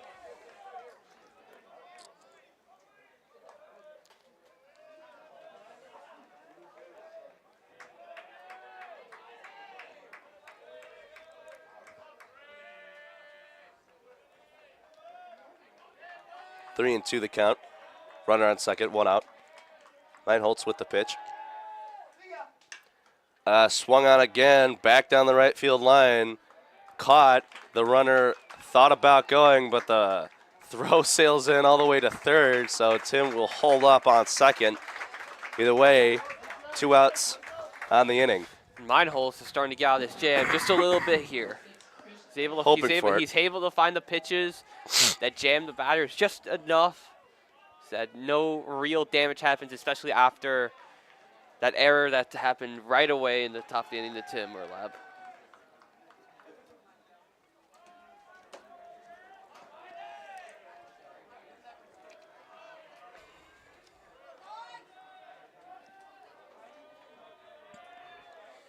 And the pitch. Oh, Another frame job there, but I think it was just a little bit high. 1-0 the count. Tom Jack wanted that call, didn't get it. Meinholz with the pitch. Swung on and missed for strike 1. 1-1 the count.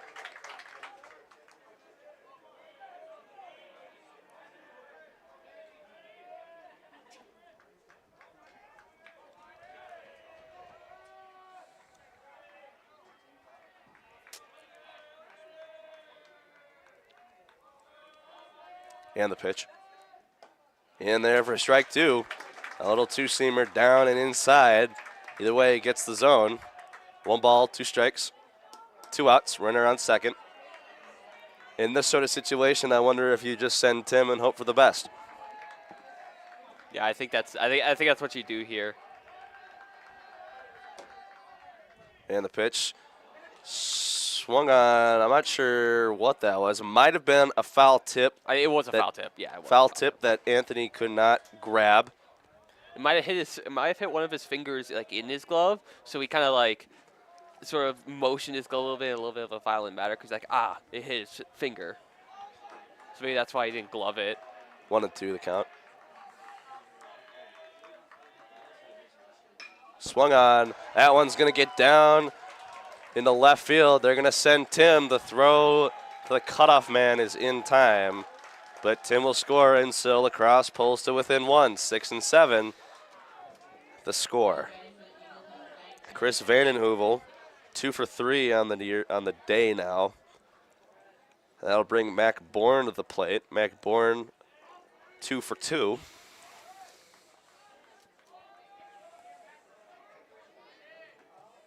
See what he decides to do.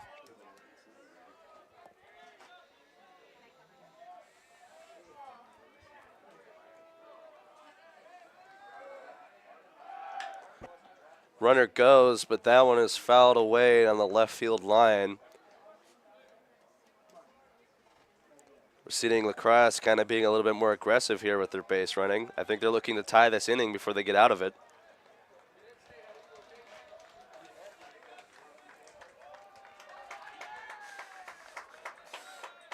Check on the runner. Back in time. 0-1 the count still.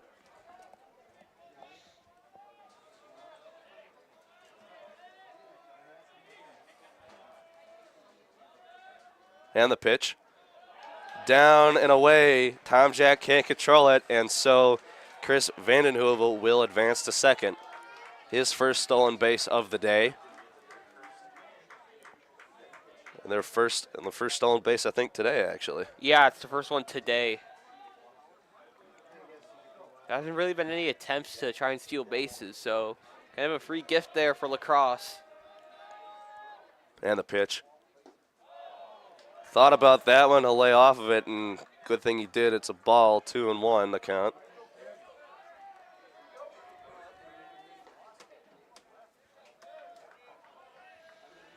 Meinholz looking to get out of the jam, preserve the lead, 6-7. Pointers still lead, 2-1 the count. And the pitch.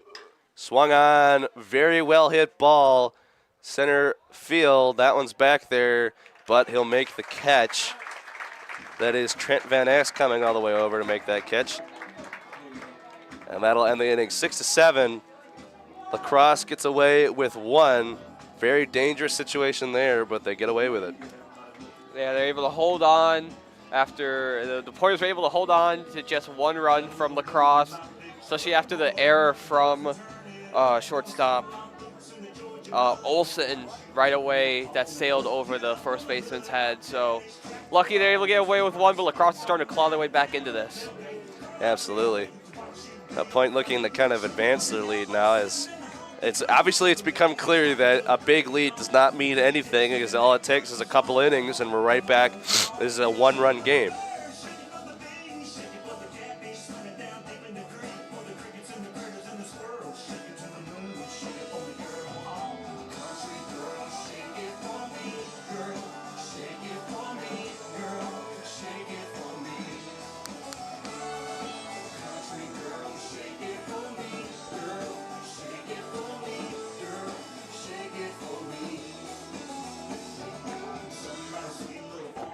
I don't know if I can do game two. If you guys are fine with just doing one game, or do you want to do both?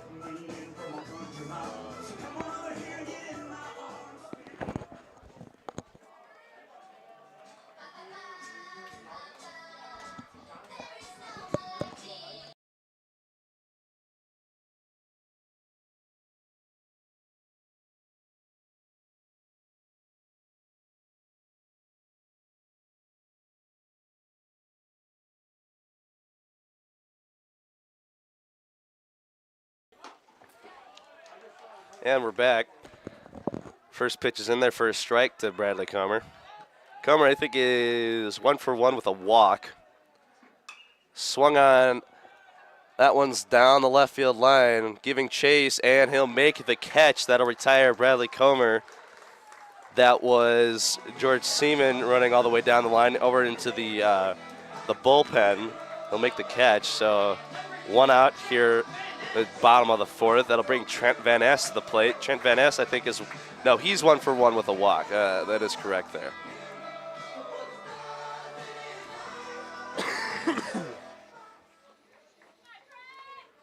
Trent Van Ness having a wonderful year, and the pitch from Anderson. So Lacrosse also trying to get a lot out of Anderson still. 1-0 the count. And the pitch, swung on and missed. 1-1. Like that pitch, couldn't get enough contact with it. And the pitch. Swung on, pops straight up. Second baseman coming over for it. Shortstop waves them all off and makes the catch. That is Jack Morin with the out. So that will bring up Matt Bauman with 2 outs. Yeah, just a couple of quick outs here for Lacrosse, not taking much Very effort or unfortunate. pitch count at all. Yeah, absolutely. Very, very unfortunate. Just popped it up. The first pitch inside for ball 1. Anderson wanted that one. Something I've noticed about Anderson is he's going real quick now, almost like he's quick pitching. Yeah, I can see he's upped the tempo a lot here. Ball 2, outside, 2-0 the count. Anderson with the pitch. Oh, down low, not happy with that call. Muttering to himself, wanted that one. 3-0 the count with 2 outs. Nobody on.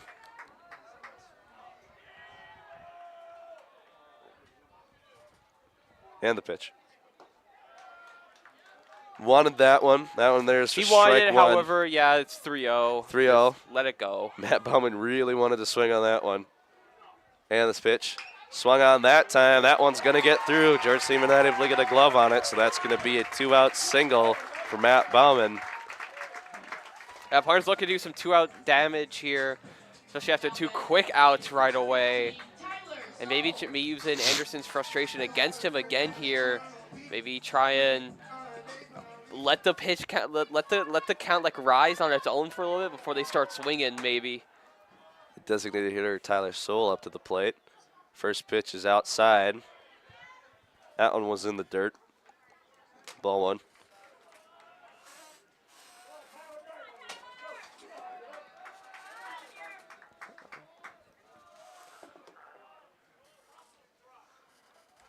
And the pitch. Runner feigned like he was going. That's a strike one. Bauman feigned like he was going at first. Create some confusion. 1-1 the count.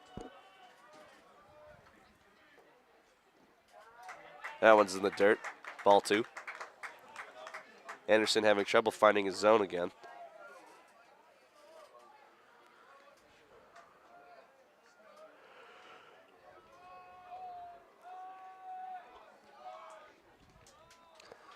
And the pitch, runner goes, swing on, and that one will go foul.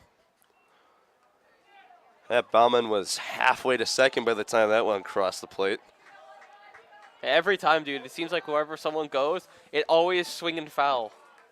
Pointer is warming somebody up in the bullpen.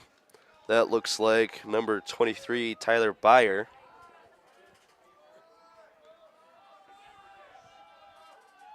And the pitch, Bauman goes again, swung on and missed for the strikeout. And so Tyler Soule goes down swinging. That'll take us to the top of the 5th.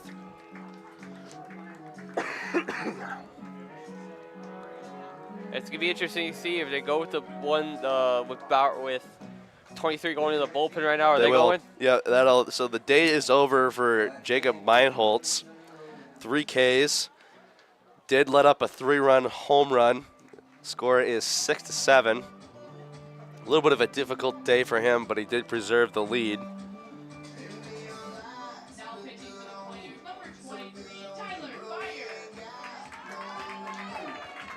See how he's doing on the season today. Yes, that's a good deal.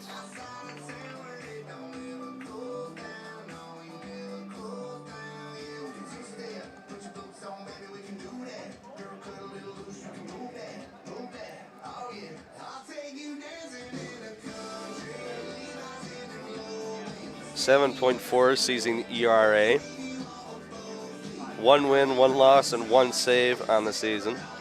He has 23 strikeouts across about, give or take, 10 games.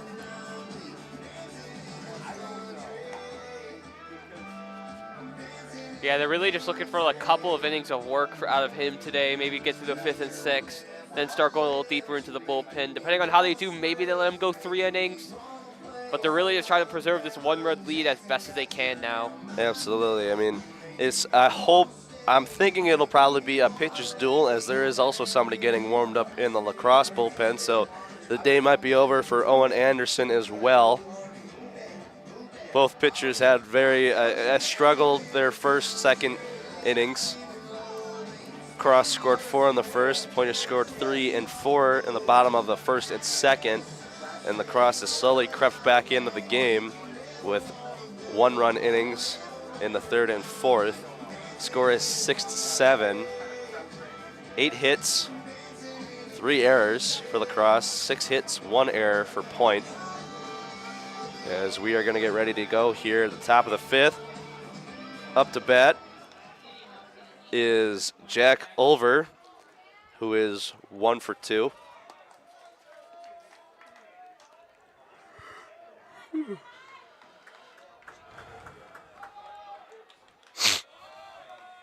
And the pitch. Down and away for ball 1.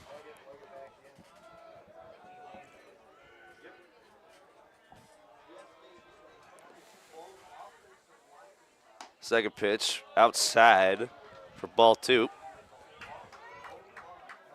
2 straight balls from Tyler Byer.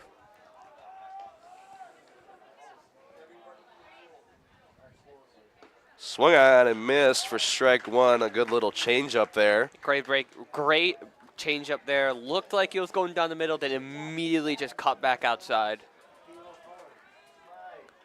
4th pitch. Outside for ball 3. I think they're trying to get him to chase. He's not biting on it, Jack Oliver. And the pitch. Swung on.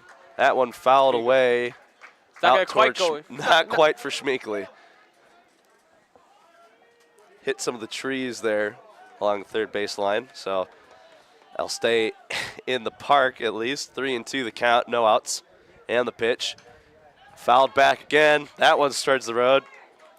Didn't hear any glass shattering, so think my car is safe once I think again. it hit the net. I think I saw it hit the net, so it stayed in the stayed in the field of play. But And the pitch.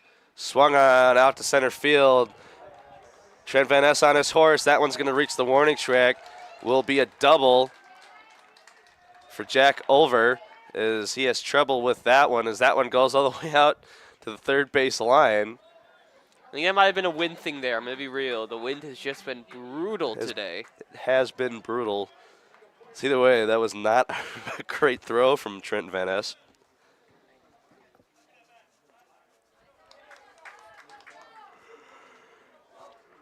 That'll bring Anthony Vivian to the plate. He's 1 for 3, I think, at this point in time. Yes. A single back in the first inning. Swung on the first pitch he sees. That one right to the shortstop. Throw across. Comes off the bag. Another high throw. Another high throw from Connor Olson. He's had trouble throwing across the diamond today, and so Anthony Vivian will be safe at first.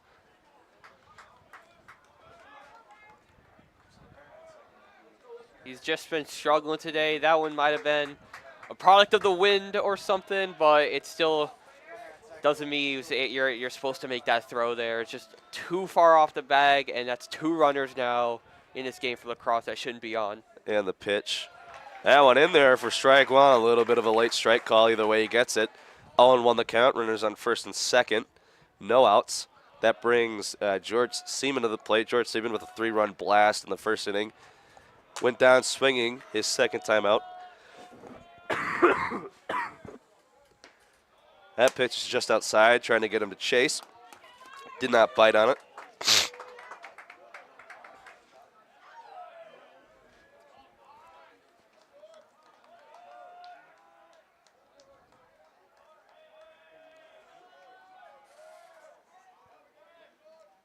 Swung on that one right through the gap. Nobody there.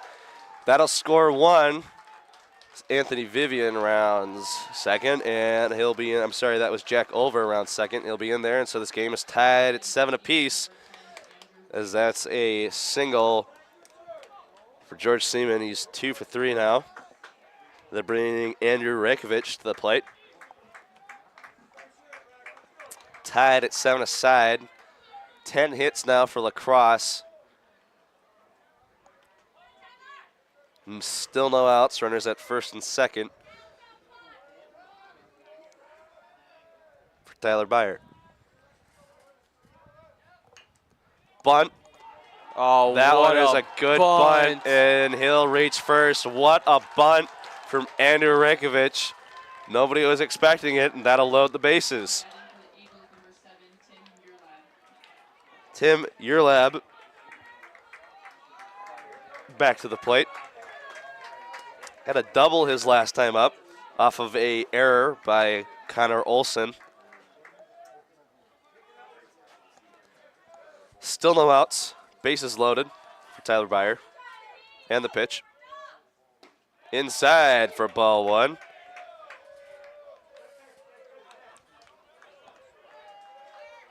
Pointers have nobody warming up in the bullpen. And the pitch. In there for strike 1.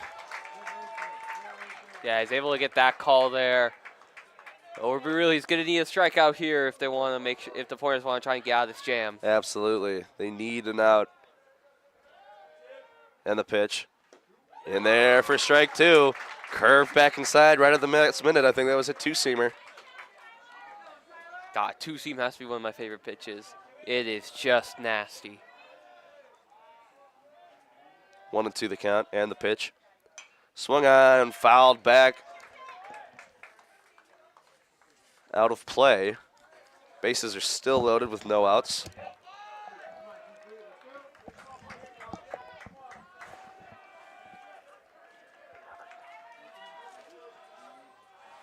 And the pitch. Swung on again. Logan Homolka getting underneath this one. Over near the dugout. Does not make the catch. That one just narrowly bounced off the top of the dugout. Looked for a second like Homolka might be able to make the play. Just couldn't get there.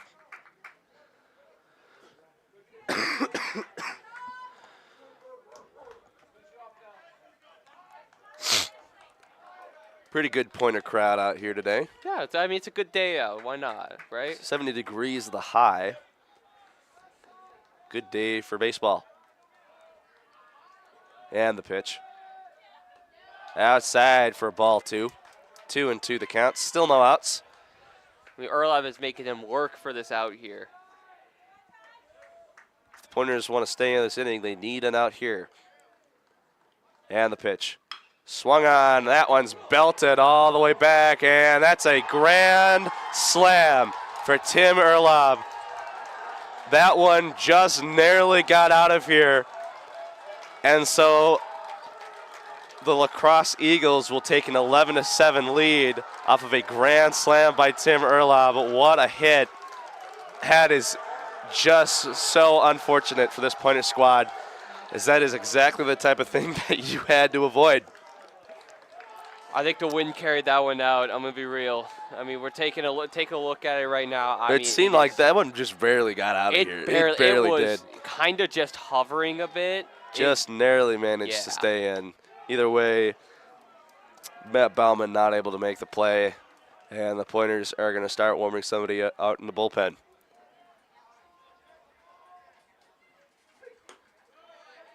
Oh, Jack Moran to the plate. And the crazy thing, that was Erlab's first home run of the season. That was Tim Erlab's first home run of the season, and it's a big one with a grand slam. Well, if you're going to hit your first, why not make it a big one? 2-1 the count. 2 balls, 1 strike to Jack Moran at the moment. Still no outs. Nobody on the bases. And the pitch. In there for strike 1, 2-2.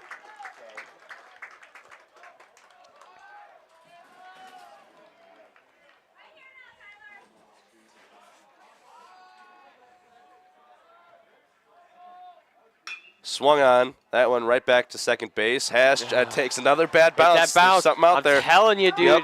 It's a Zimmerman Field special right there. Right out there at second base, there is something making those balls bounce, as Jacob Booz has trouble with it, and he will reach off of an error technically, even though it's not really their fault. Yeah. You know?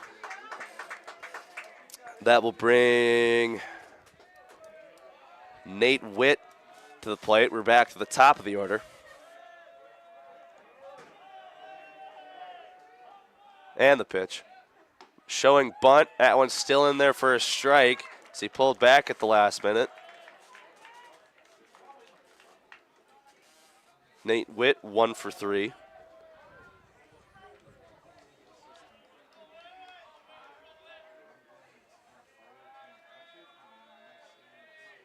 And the pitch. Swung on. That one well hit out to center left field. That one's going to get down to the warning track. Trent Van Ness corrals it. They're going to wave him around. Play at the plate. Can't control the ball. And it'll be in there safe. So the La Crosse Eagles will take a 12-7 lead. They are just finding the gaps right now. Ball beat them, just were not able to corral it. And so 12-7, man. They have got Tyler Byers' number at this moment in time. Points still don't have anybody warming up officially in the bullpen.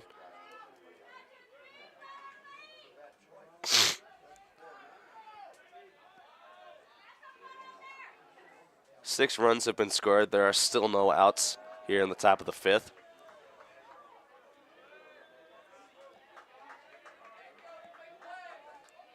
And the first pitch to Chris Van Hoovel.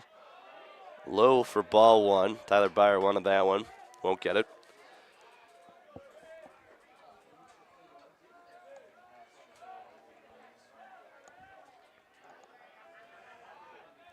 You can feel all of the life has been sucked out of the stadium. Yeah. And the pitch. I'm sorry, it was a pickoff move back towards second. Did not call a balk. 1-0 the count to Chris Van Hoovel. No outs. Tyler Byer on the mound with the pitch.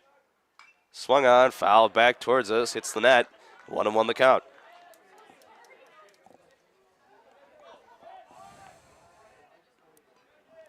Keaton looks deflated up here. in the Yeah, booth. I mean, it's just like they're just fighting. Lacrosse has been finding just all the gaps right now. They've been They have the just number. getting right underneath it enough so it goes out. It's been just a tough inning for the Pointers.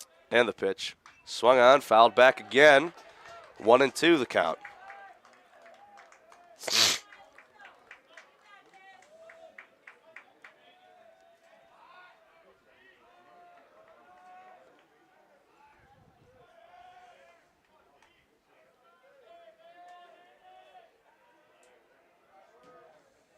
And the pitch.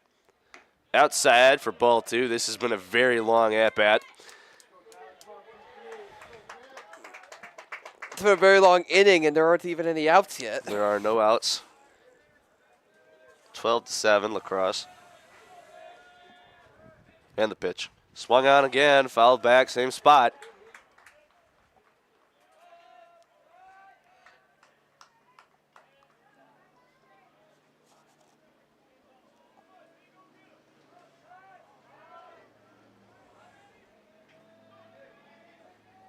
Yo, it's a ladybug up here. Yo. And the pitch. Just Oh, outside. didn't get enough of it. Just outside. 3-2 the count.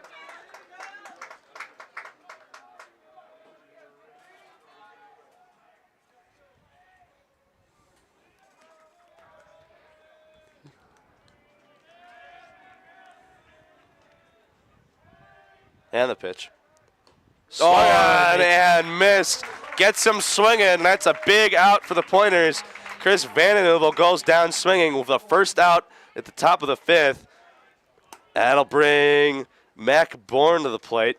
That's Tyler Byers' first strikeout of the day. God, it just felt like he wasn't going to swing at that pitch until the last second. And then it was like, okay, I'm going to swing at it. Made up his mind too late. Runner on second. 1 out. And the pitch in there for strike 1. Blew it by him.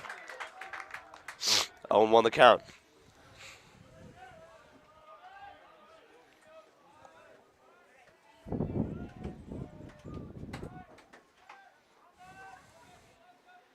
And the pitch. Swung on, fouled back, and out of play. 0-2 the count.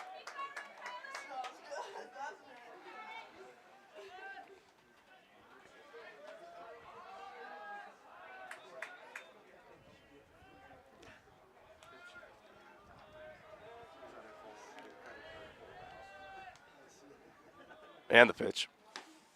Just outside for ball 1. 1-2. I think it was a good area. I think just a little bit out there. Had a good amount of cut still. Just a little too much on the outside. Had the right idea though. NFL draft update. Tanner Bordolini, center from Wisconsin, goes to the Colts. Oh yeah, and Braylon out. Popped up, swung on, popped up. I think that one's going to be just out of play. Oh, you know what happened to that draft pick we traded to the Jets? What happened? Braylon Allen. Really? Yeah. Genuinely speaking. Yeah. I'm fully serious. Congratulations to Braylon Allen, Wisconsin native.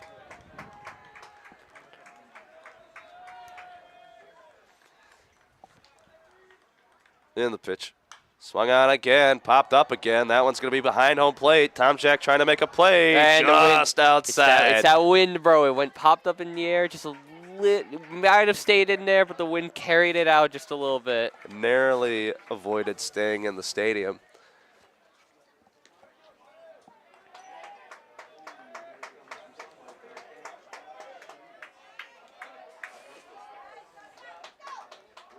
One and two the count still. 1 out. Man on second. Tyler Byer with the pitch. Swung on again. Popped up again. Tom Jack looking to make a play. That one's going to stay in the stadium, and it hits the stands. Somebody gets a souvenir.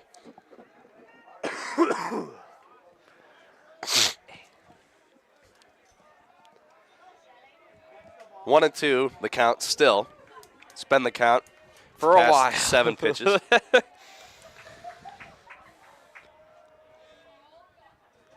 1-2 to Mac Bourne, and a pitch. Swung on. That one's all the way out to left field. Makes the catch. And so they're going to have to stay on second. That was Matt Bauman with an over-the-shoulder grab.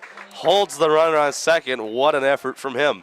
That's a huge play right there, and that could be the game-saving play depending on how we look at the rest of this game. The stat sheet just went for a run. Don't worry, I got you.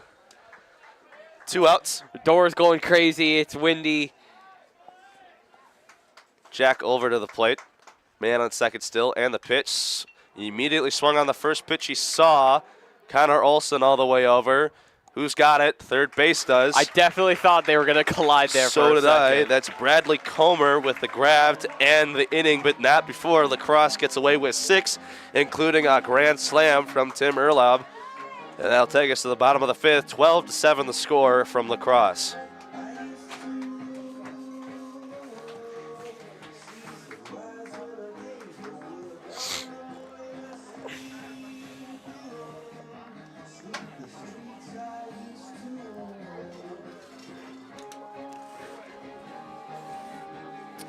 Start the inning. I think we'll have.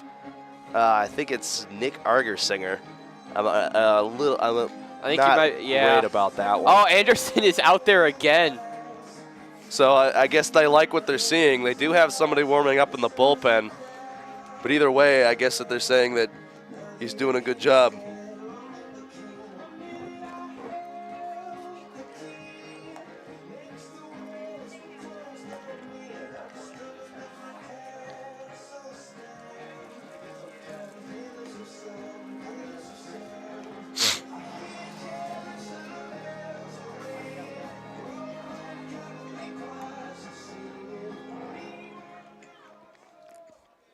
It'll be Logan Homolka to start.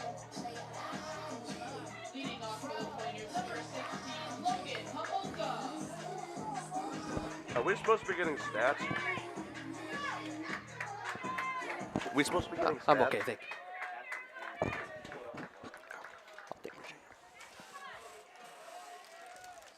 First pitch in there for a strike.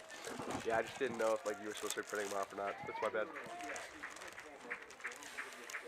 Yeah. Yeah. Gotcha.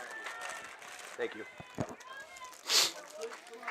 Fouls the second pitch back. Strike number 2.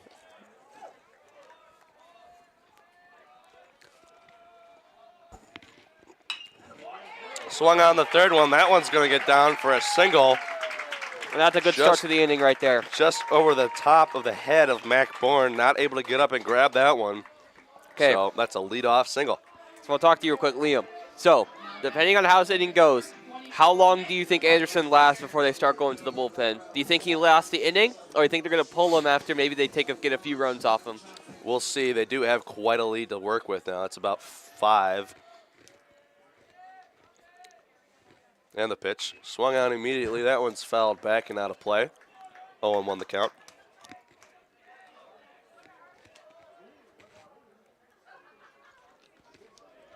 Yo, shout out Animal Crackers. You feel me? And the pitch. In there for strike 2. A good breaking ball. Down and away, and it caught the corner. 0-2 to Nick Argersinger. And the pitch. Outside. Wanted him to chase. Did not get him to bite. 1-2. I think again, it's the right idea. I think it was a little bit too extreme, though, on how outside that he was going with it. Popped that one up. Can't make the play. Dove out of the way for it. It'll be a foul ball.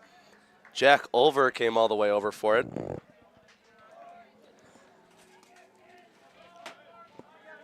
Owen Anderson, over 100 pitches here tonight. Is he already at 100? Yes. Wow. Still have not taken him out of the game. And the pitch. Swung on again. Fouled back. 1-2 the count.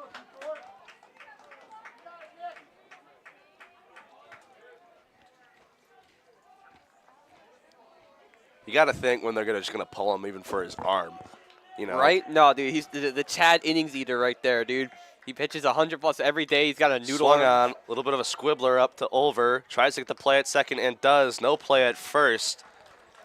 So they take the leadoff runner, keep them out of scoring position. Jack Oliver with the good play. off the squib. Throws that one to Mac Bourne for the out. 1 out. Connor Olson up to the plate. He's had a little bit of a rocky day. 2 errors already. Looking to change that around.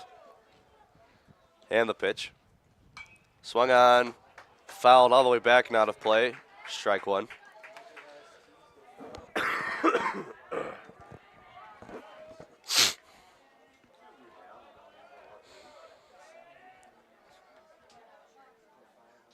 And the pitch from Anderson. Swung on immediately. That one's going to get down out to the warning track. Will be extra bases. That's absolutely extra bases. Nick Argersinger being held up at third. It is a double, a 1-out double for Connor Olson. It gets him and Nick Argersinger into scoring position. That'll bring up Jakob Boos at the top of the order. There's a pitcher warming up in the bullpen at the moment. Listen, even 2 runs here will do a long way for the Pointers trying to come back in this game overall, because they still got a lot of baseball left to play. We're only halfway through this game. Pitch, a breaking ball in there for strike 1.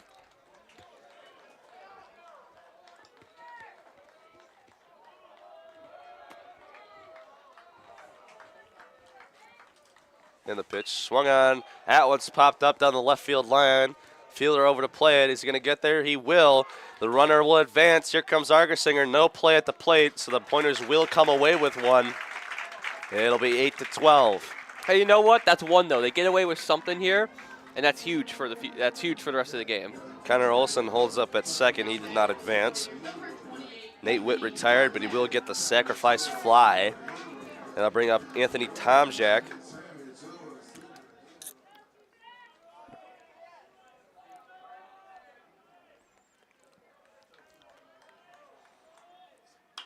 Saw the first one. That's well hit. Out to left field and gone!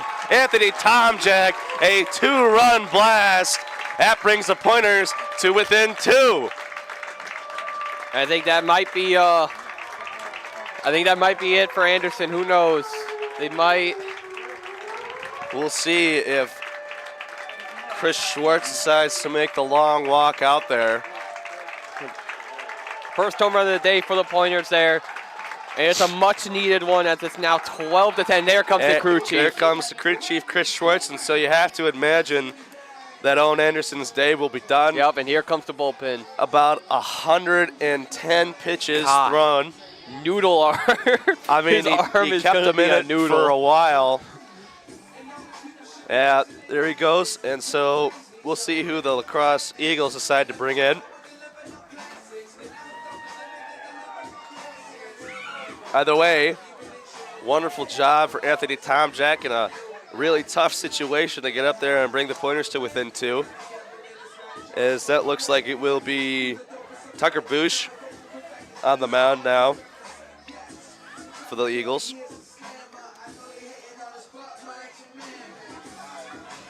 Yeah, Tucker Bush currently has a 4.61 ERA. Overall, has pitched 13 innings this season, has left 1 home run, and an opponent batting average of a .235. He's having a good season. Probably the ones they need. La Crosse trying to save this lead so they can get an escape into the top of the 6. It was a 2-out home run.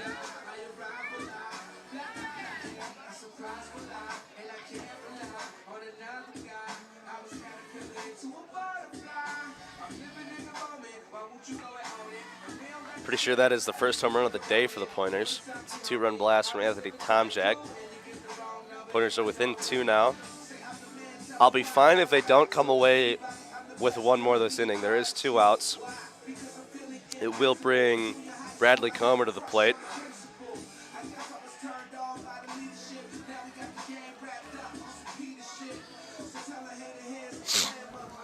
We are about ready to get back underway. I should mention this as well, because I feel like maybe, and also first pitch, first strike, good breaking ball there. I'll say it in between. I'll say it in between innings, but I do want to say something about something. But the second ball pitch there, a little high, fastball up in there. Comer is 2 for 3 tonight. And the pitch. Lou for ball 1. The Crosse not happy with that call. 2-1 the count.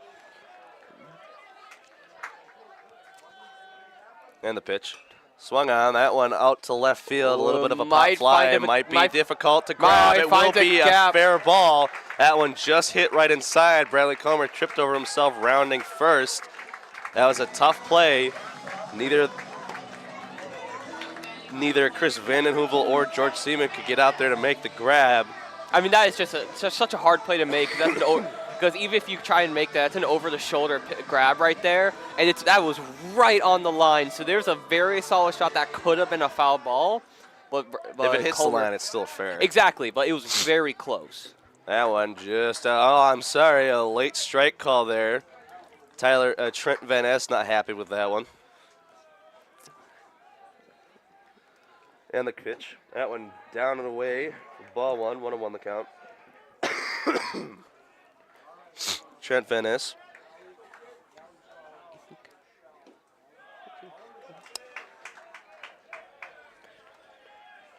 Oh, and 1 today. He did walk his last 2 times up. And the pitch. Yeah, Van Ness has just been able to top of the zone. Yeah, Van Ness has just been able to find a way just to get on bases and just all day. 3-1. They're hoping to maybe drive Comer in. Oh. Swing and a miss. That was a great pitch there, though. 3-2. The count is now full. Bradley Comer over there on first, 2 outs. It's a good fastball, a little bit higher in the zone there, a 4-seamer. And the pitch. Swung on. That one goes out to shortstop. Hard play. Does make it, though. That's a great play, and though. They'll get the out. So the Eagles do escape the jam. Not before the Pointers score 3 off of a 2-run homer and a sac fly. All right, and I do want to say, so I said some comments about noodle arms and that stuff. What I mean by that is I mean, and I saw some videos online about this and that stuff. Nowadays, pitchers try and throw so hard that it just kind of destroys their arm, especially with like the amount of RPM they try to get and the speed that they're trying to get with the ball and how many times they have to throw if you want to be on a team. You have to think about spring training. You got to think about all the practices. You got to think about bullpen. They throw so often. So when you throw 110 pitches in 5 innings, that does damage to your arm, and eventually later on in your life, that will possibly just do some damage to your arm, even in something like a D3 level here. I mean, we see at the major league level nowadays, Tommy John surgery is not something that's a rarity. It's something that teams have to expect to do once every year to at least one of their pitchers. I mean, we talk about Wade Miley. He's out for the season because he had to get Tommy John surgery now, and he's possibly done for his career now. So this is something, so like, when I say noodle arm stuff, I mean that 110 pitches is not good for the arm in today's baseball. So I was very surprised that they kept Anderson out there for so long. I agree. And speaking of keeping a pitcher out there, Tyler Byers' night is done. He has been replaced by Mitchell Crawley here at the the top of the 6th. Mitchell Crawley with, I think, his 3rd start of the season. We'll see.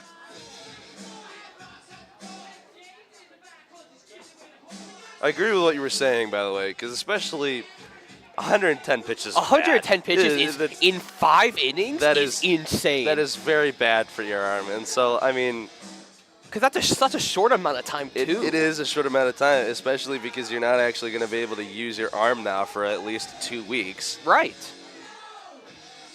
Let's see, Mitchell Crawley, 9.20 ERA. No wins, no losses, no saves. He has 14 strikeouts on the season. He does have 14.2 innings pitched. His first pitch is a strike to Anthony Vivian. Hit the top of the zone. I've noticed he has a similar pitching style where he pitches from the stretch. Is Anderson. And the pitch.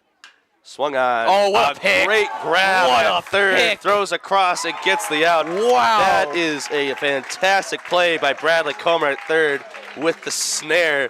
Pick that one up and out of the dirt to retire Anthony Vivian. I mean, they call third base the hot corner for the reason, because that was smoked at him. Surprised he was able to make that play. Either way, he retires Anthony Vivian for the first out, top of the 6. And the pitch from Crawley. Yep. In there for strike 1. I love the two-seamer. Again, it makes it seem like it's going in on you, but then it just curves just a tiny bit out into that inside wall. And the pitch. Swung on. That one's going to get through the gap. And it'll be a single. I just noticed even with the George shift Seaman. that the Pointers had, they were able to find a hole there. Just snuck through. That'll bring Anthony Rajkovic up to bat. This is his third at bat. He is 1 for 3. A strikeout. You mean a fourth at bat? Because he walked one. Okay. And the pitch. In there for strike 1. That's a Catches the corner. That's a good pitch right there. Nice little changeup.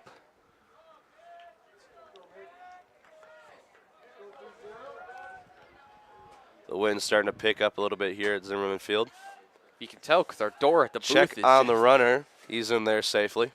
0-1 the count.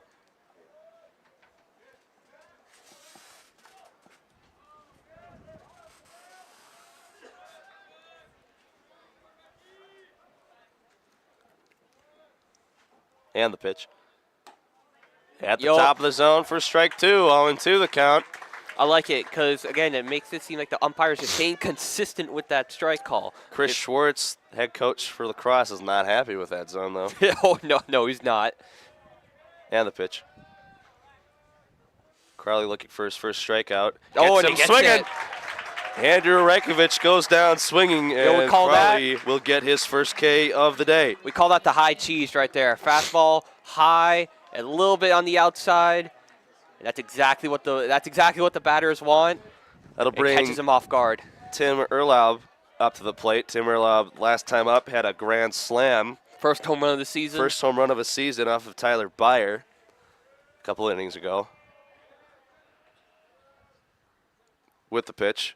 Outside for ball 1.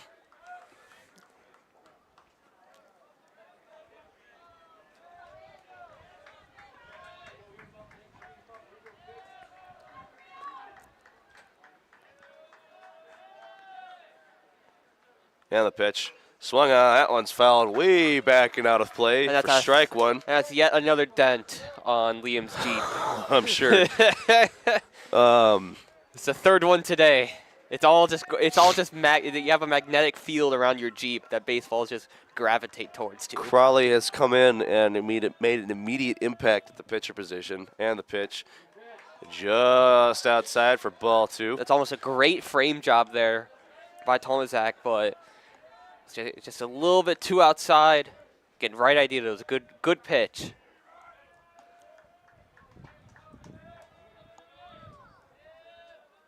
And the pitch. Yeah, just missed his spot. I think that was a little low. I think that was right. It looked a little bit on the lower side. 3-1 the count now to Tim Erlaub. 2 outs, runner on first. And the pitch. High for ball 4. So Tim draws the walk. Crowley's first walk of the day. That'll bring... It's going to bring number 3, Jack Morin to the plate.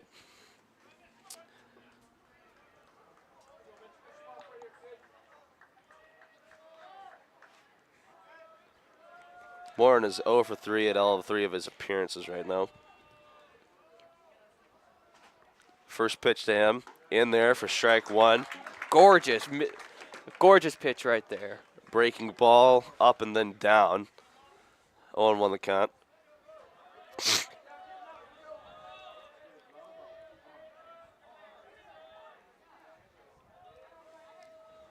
And the pitch.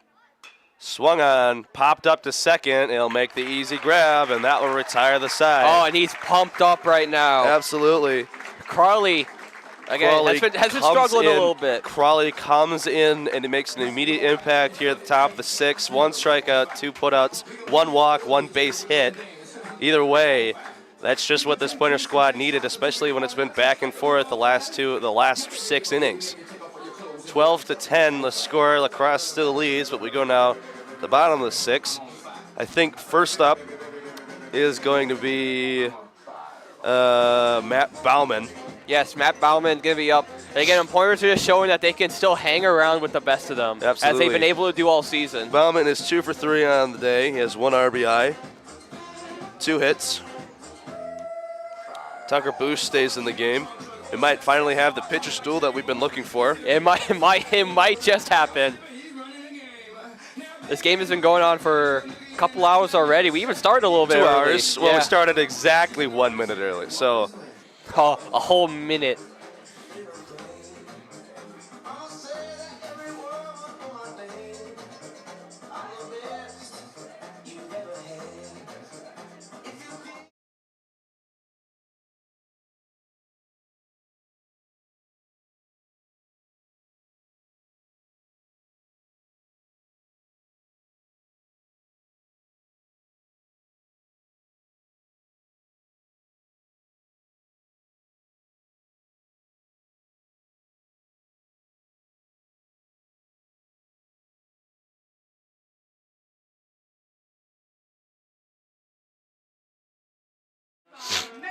Yeah, he's starting Matt to Bauman leads off for the Pointers here at the bottom of the 6th.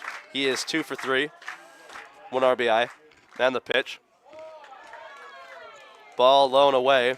That one will hit the backstop.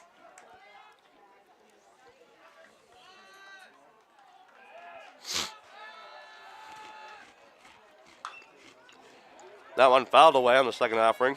1-1.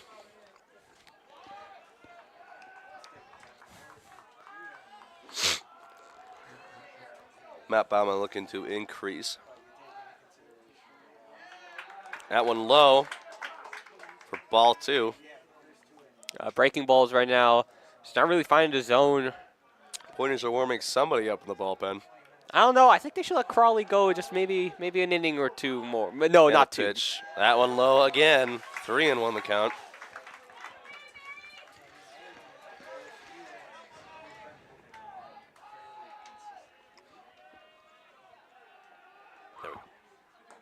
And that's going to be just outside, high, outside, ball 4. Bauman leads off with a walk. Draws the walk. Good job for him.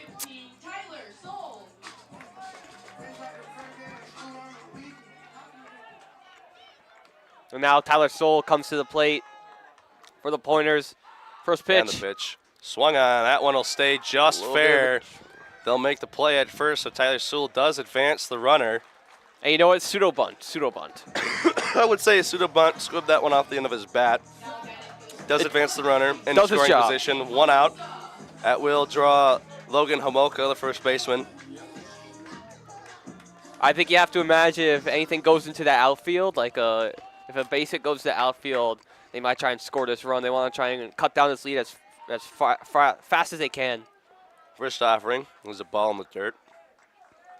1 out. La Crosse still leads 12-10.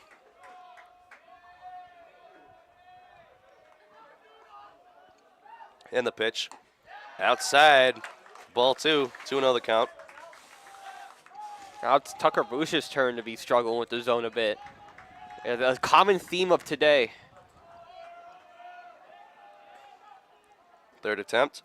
In there for strike 1. 2-1 the count. Molka wanted that one. Laid off of it.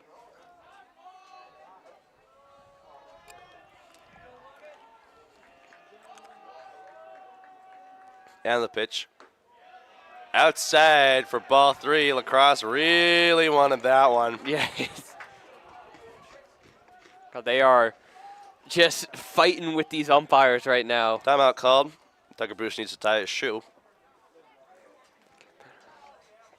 La Crosse is not happy with the strike zone at the moment. I don't know. I feel like it might have got a corner if you want to be technical about it. It might have. It's also one that he's given, though. Right. And the pitch. And that's low. Low for ball 4. Oh. Lacrosse doesn't like it again. Oh, they did it. Tucker Boos is talking with the home plate umpire. Needs to be careful about what he says. Yes, he has to be careful. Because currently, Lacrosse has no one in the bullpen right now. They really need to be careful about what they say. Because one ejection could. Nick Argersinger up to the plate. He's 0 for 3. 1 strikeout. And the pitch. That one's low. I think that one hit the dirt a little bit. 1-0 the count. Only 1 out.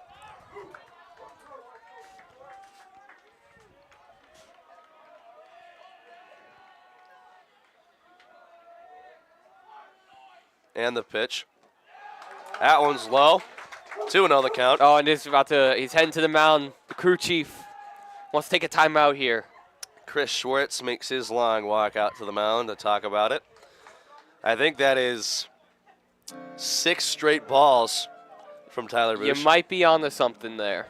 As Lacrosse will start to warm somebody up in the bullpen.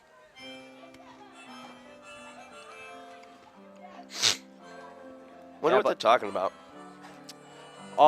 Maybe tell him to chill out a bit, sort of just calm down, regain some mental, because it can be really struggling, especially with. Well, no, I agree because he was talking to the umpire after a couple of those calls. Which Again, is it's dangerous to do. Especially because they had no one in the bullpen, so they have to start firing someone up in the bullpen just in case something bad happens to where the home plate umpire Steve Liddon would just toss him out. They have to be worried about that. The go-ahead run is at the plate, and the tying run is on first. However, one runner in scoring position. A triple will tie the game. I mean, Argensinger would be a great time for his first hit of the day. Due. He is 0 for 3 He's currently. due. He's due. And the pitch, down and away for ball 3. 3-0 the count. They can't find anything, and the point crowd is starting to fire back up a bit. 3-0, and the pitch in there for strike 1. Obviously going to let that one go. Right, that was pretty much a gimme. That's a gimme right there. Now it's time for the real test for Tyler Bush. Tyler Bush with the pitch. Swung on. That one's going to get down. Finds the gap in center. That will score 1. He's trying to get extras off here. Goes into second. In there standing. It's a double for Nick Argersinger. Scores 1, and the Pointers are down by only 1 run now, despite being down by 5 at one point. They are still in this game. Only 1 out. I think his night is done. Chris Schwartz will make his walk out to the mound. Already. That's pretty crazy. Already his night is done. It felt like he just got in there. He did. He pitched 1.1 innings, and so he will see the dugout. I don't think he's happy about it. They brought in. I think his mental might have just been far gone at that point, so they wanted someone fresh to get in there. They brought in Nate Melnikoff. Not totally sure about that.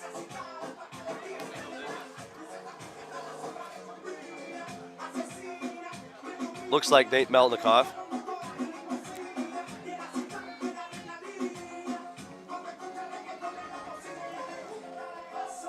The righty.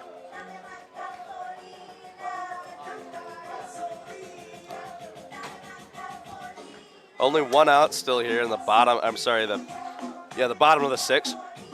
Pointers only trailed by a run now. This has not been a pitcher's duel. Yeah, no, it's absolutely no. You're like, oh, we finally gonna get a pitcher's duel? No, this is college baseball we're talking about here. This is D3 UWSP college baseball. This ain't never a pitcher's duel.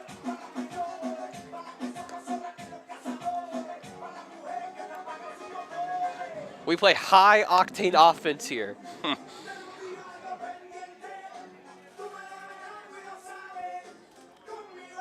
Go ahead runner is on second. A deep single will score 2. Yeah, it looks like Connor Olson as well is going to be up now for Stevens Point. Or it might be we might have a substitution now. Yeah, we might have a pinch hitter.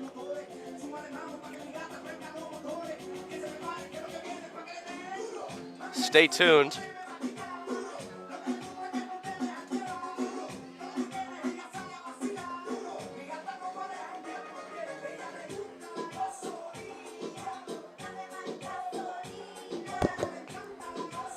I think we will have a substitution. So pitch hitter Tino Ramirez comes in place of Connor Olson.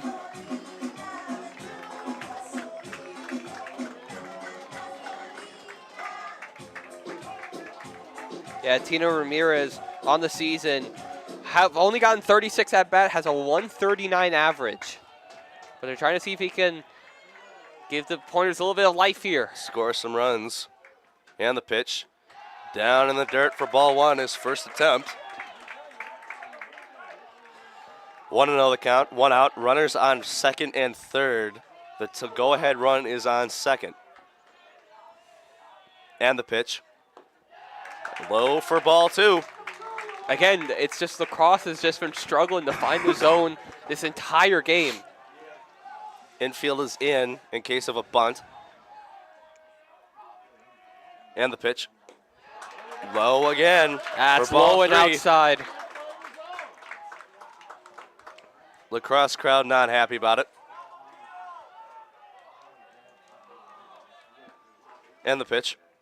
In there for strike one. Again, it's right the down gimme. the middle. It's the gimme one. 3-1 the count. Nate Melnikoff is the pitcher. 3-1 the count, 1 out, and the pitch. Swung on and missed. Got him swinging. 3-2 the count.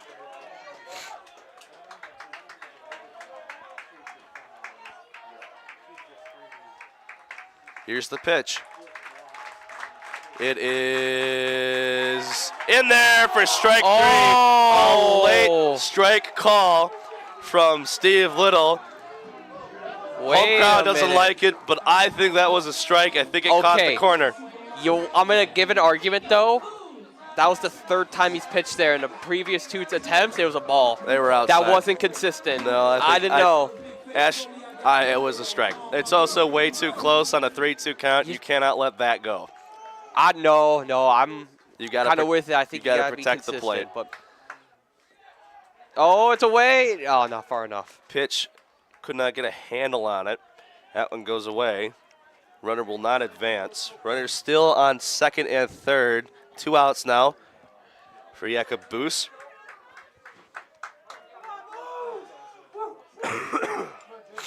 So we'll see who comes in for Tino Ramirez. 1-0 the count. And the pitch. In there, fouled away, back towards the dugout. That's a good two-seamer right there. 1-1 the count. I'm assuming Jacob expected it to be a little bit more an inside. Cut just about the outside. Caught the outside of his bat. Fouled away. Crowd getting into it now. 1-1 the count. Here's the pitch. Outside for ball two. Yeah, the catcher telling him to settle it down just a little bit there. It's for a crowd trying to rile him up a little bit, trying to make the energy a little bit higher. 2-1 the count. And the pitch. Lou for ball three. 3-1 is the count. We've been in this situation before. Oh, no, it's like I've seen this situation before. Jacob Boos had a sac fly earlier. If he walks, they'll bring up Anthony Tomjack, who had the 2-run home run to bring the Pointers to within 2. And the pitch. Outside for ball four. Did not get the corner. That'll load the bases. And stepping up to the plate, big man Anthony Tomjack had the 2-run home run earlier in the game to bring the Pointers up to 10, down by 2. He has an opportunity to tie the game. A single will tie the game. A double will take the lead. Some might argue maybe even a single, depending on how deep it is. If it's not a deep single. And the pitch. Lou for ball one. Lacrosse wanted that one bad. Even a walk will tie this game here. Just need to get on base. And the pitch. Swung on. That's a fly ball center field. The right fielder's underneath it, and he'll make the grab. So Lacrosse will escape from the jam. Only 1 run scored, but point inches closer to tying the game 12-11.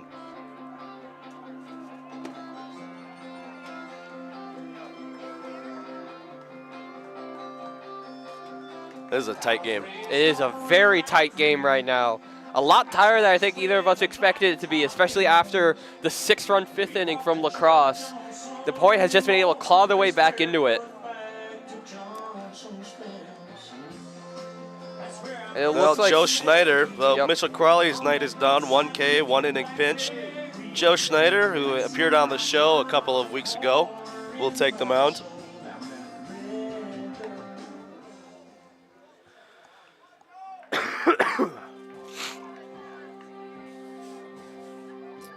All right. Now pitching for the Pointers, number 26, Joe Schneider.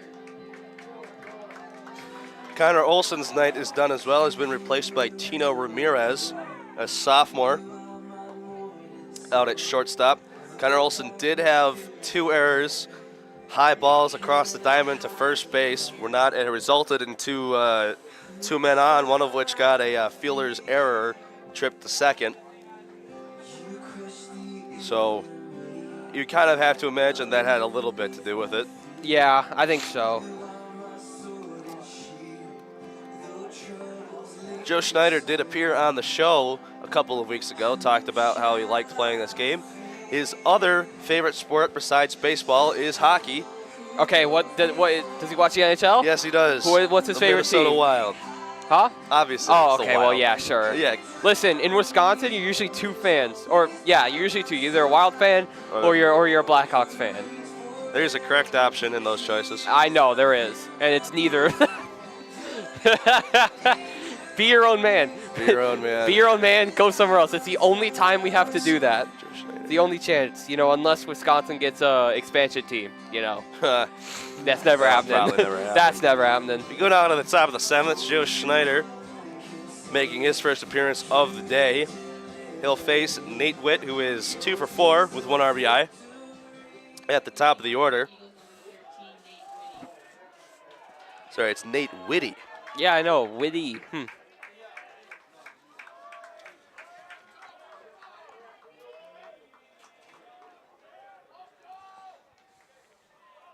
And the pitch.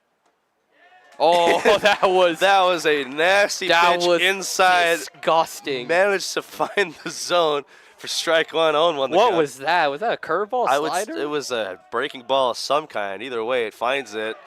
Check on the runner. Did not go. 1-1 the count. I think that was, it might have been the right call, but it was real close. It was very, very close. I think like the idea of checking though, I like that a lot. And the pitch. Nasty curve, not a strike. All right, excuse me, I'm sorry. Okay. I guess that one hit the top of the zone. Didn't find it. I don't know about that one, but 2-1 the count. And the pitch. Okay, that one was low. Check this swing again. Will not appeal. 3-1 the count.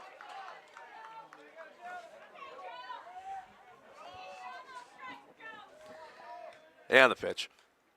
Swung on that one. Fouled back and out of play. Bring our count to full against Nate Whitty.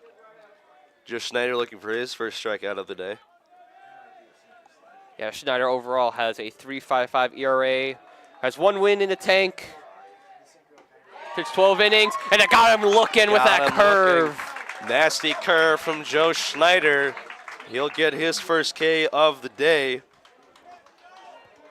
That'll bring up Chris Vandenheuvel. God, that curve is disgusting. He does have a nasty curve. Chris is 2 for 4 today, 2 strikeouts with 1 RBI.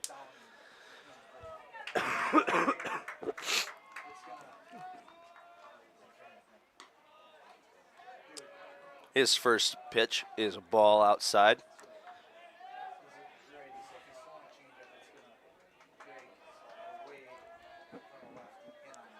And the pitch. Swung on that one over to left field. Bowman on his way over, makes the grab to retire Chris Vandenheuvel. 2 outs.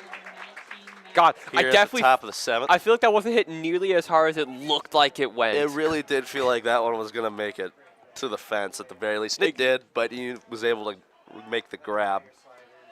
That'll bring Mac Bourne to the plate.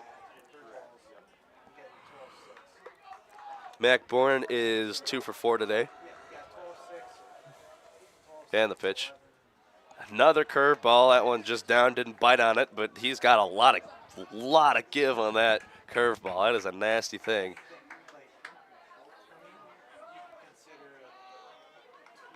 And the pitch. Another curve Another yet curve. again. Tried to get him to chase. Didn't take. 2-0 the count.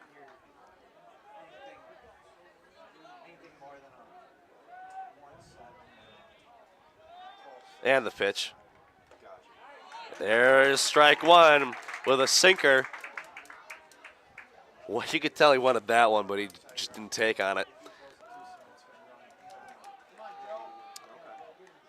Joe Schneider throwing out his whole repertoire today. And the pitch. Another curveball in there, fouled away for strike 2. Squibbed that one off of his bat. I got a feeling Schneider might go with the fastball here. It's been nothing but breaking balls this at-bat. Might break out the fastball first one and try and catch him off guard. Looking for his second strikeout of the game. And the pitch. Goes with another sinker. That one's going to get by Bradley Comer and skirt all the way out to center field. Thinking about rounding to 2. Will not get there. Throw goes over the top, but it's backed up. He really thought about going to second.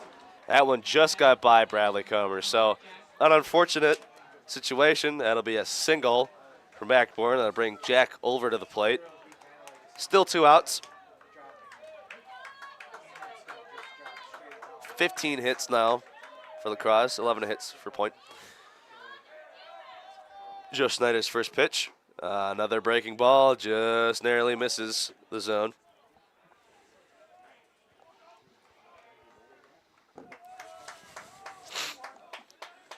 Looks at the runner on first. And the pitch. Inside for ball 2.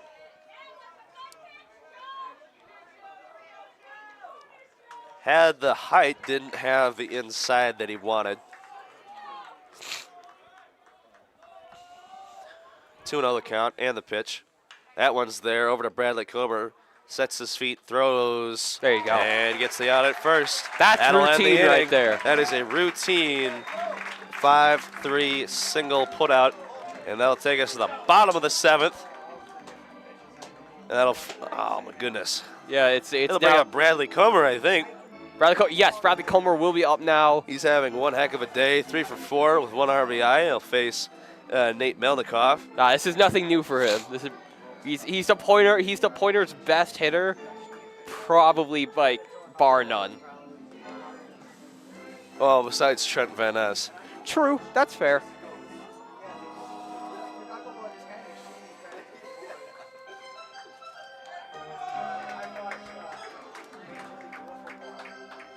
Pointers have somebody warming up in the bullpen again.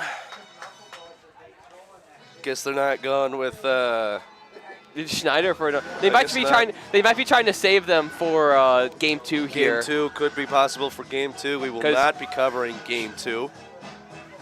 Yeah, Schneider was cooking in that inning, so I guess the idea is like He just in does case. have the repertoire just in case they needed to use him for game 2. They don't want to use him too much. Pointers will actually get 2 guys going there in the bullpen just in case. Yep.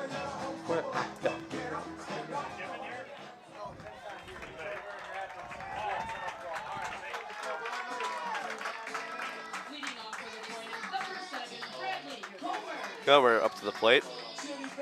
3 for 4 today, looking to make that 4 for 5.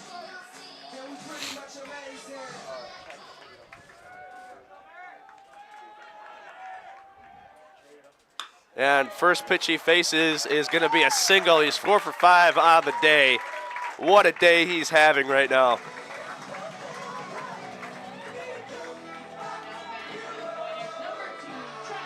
He is hitting .800 on the day right now. I mean, again, That is fantastic. wild. And now, go-ahead runs on the plate now. The Trent Van Ness. Go-ahead run, steps up to the plate. Trent Van Ness, he is, I think, 2 for 3 today. And the pitch. That one's in there for strike one, a two-seamer.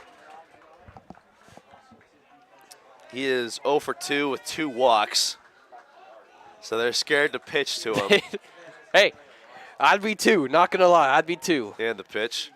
Down for ball 1. 1-1 the count. No outs. Bradley Comer on first. The tying run. I'd be scared to pitch both Comer and Van Ness back to back. Like that's a dynamic duo if I've ever seen one. Absolutely. And the pitch. Low for ball 2.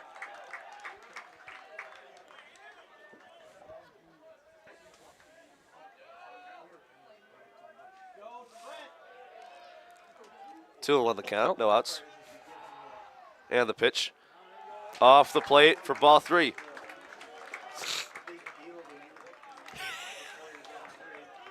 Three and 1 the count. No outs. Comer on first. The go-ahead run at the plate, Trent Van Ness. Looking for his first hit of the day. And the pitch. High for ball 4.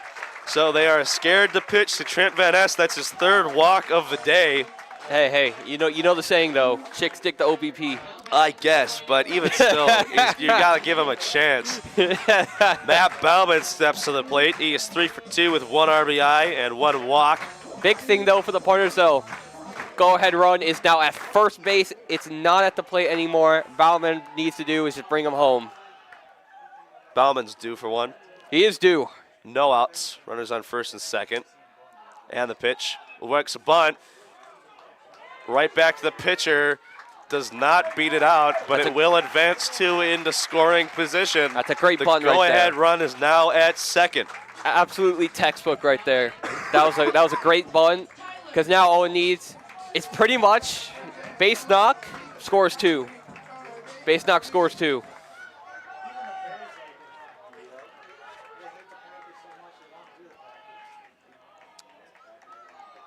One out. Infield is in, and the pitch. Not sure about that one. They're going to call it a ball. Made no indication at first. 1-0 the count, 1 out. Runners on second and third. And the pitch. Outside for ball 2, Tyler Sewell. He is 0 for 3 with 1 walk and 1 RBI. Had a sac fly earlier in the game. And the pitch low again. They're for scared. Ball 3. Melikov is having trouble finding the zone. Infield is in.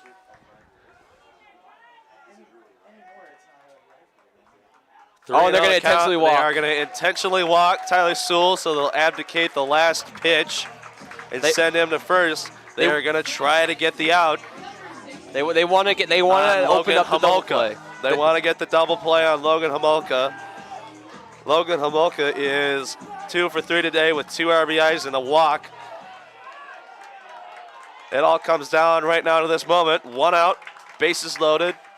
Logan Homolka at the plate and the pitch. Swung on, fouled back and out of play. He was swinging for the fences on that one. I'm very surprised he swung at that pitch. You have 1 out. All you need is a run to tie.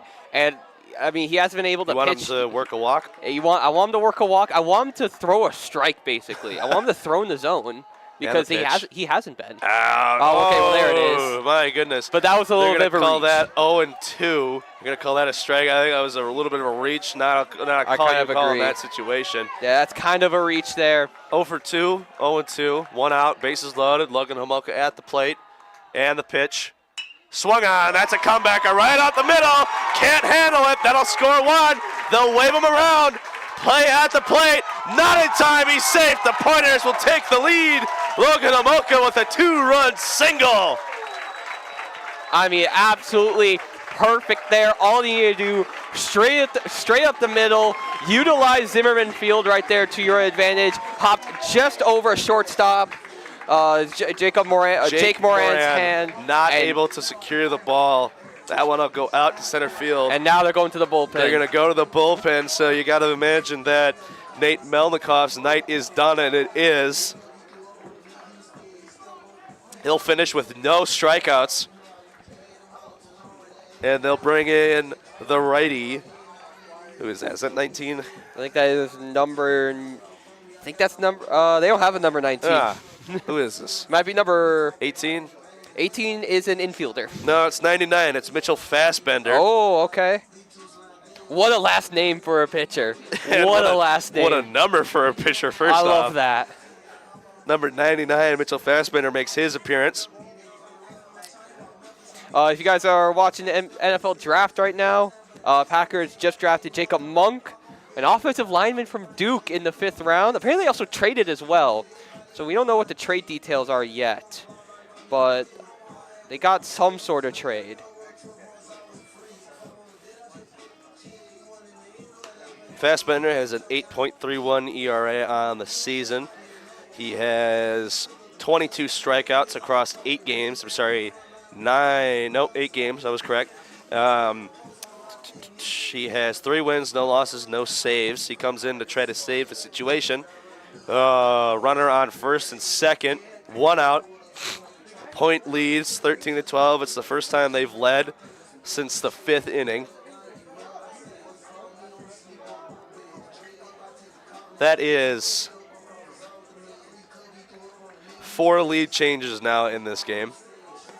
To say it's been a roller coaster of a ride is an understatement. Absolutely.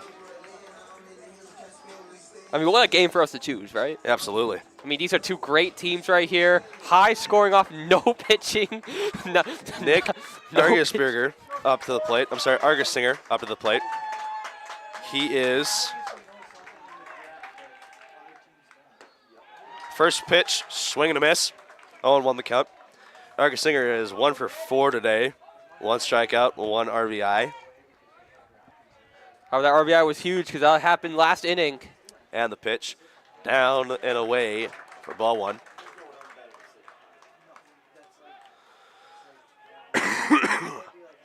One and 1 the count, 1 out. Runners on first and second. And the pitch. Swung on, fouled away. He'll hit the backstop, 1-2 the count.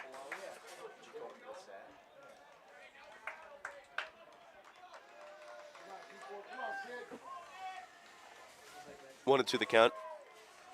Here's the pitch from Fassbender.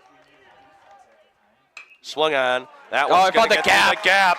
He's going to round third. Yeah, They're going to put on the brakes for third, so it'll load the bases again. I could say something. I could compare that to something, but I'm not going to. Tino That's just a great Ramirez job. will come to the plate. He is 0 for 1 today with a strikeout last time he came up to bat in this exact same I'll situation. say this is a very similar situation Tino Ramirez finds himself in right now. Bases loaded. However, he does have the matchup. He has a matchup correct on his side this time around. Swings at his first offering, 0-1.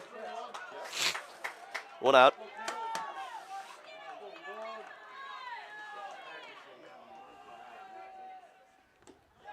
Second pitch is low, 1-1 the count. Tyler Sewell on third, Logan Homolka on second, and Argusinger on first. The second pitch, swing and a miss, 1-2 the count. That's a good pitch on the outside corner right there. Caught him just with the 2-seamer. Tino Ramirez looking for his first hit. And the pitch. In there for strike 3, swung at it, swung in for the fences. So second time today, Tino Ramirez will be retired on strikes. That's Mitchell Fassbender's first K of the evening. That'll bring us back to the top of the order, to Jacob Booz.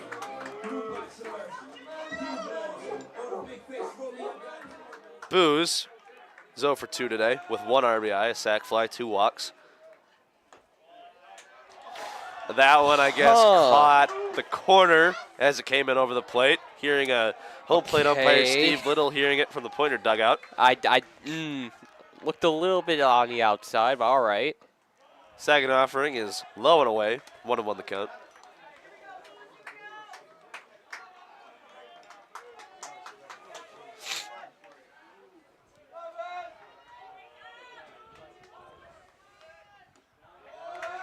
Third offering is also low and away, 2-1. Bases are loaded, 2 outs. Pointers lead by 1. They want to get an insurance run here before we go back to the top of the 8th. So we're in the stretch now. And the pitch. Low again. 3-1 the count. And again, a walk scores another run here. Walks will score Tyler Sewell from third. 3-1 the count. And the pitch. Inside. It's ball 4. The runners were about ready to go. But that will score Tyler Sewell from third, so the Pointers take a 2-run lead, 14-12.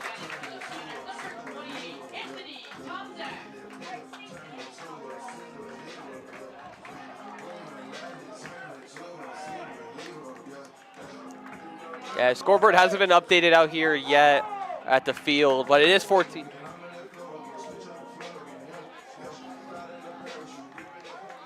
Who's that? Anthony Tomjack. Anthony Tomjack, 2 for 5 today. 2-run home run to bring the Pointers to within 2 a couple of innings ago. Back in the 5th.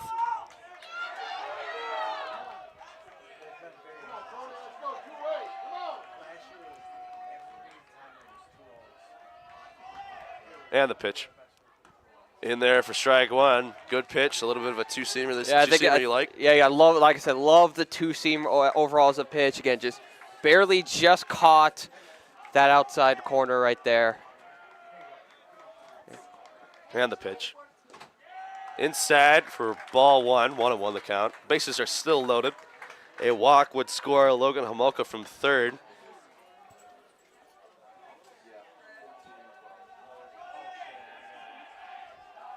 And the pitch. Swung on, fouled, backing out of play, 1-2. That's a real good pitch right there. Again, caught the inside, jammed him up a bit. Tomjack really wanted that one. He really did.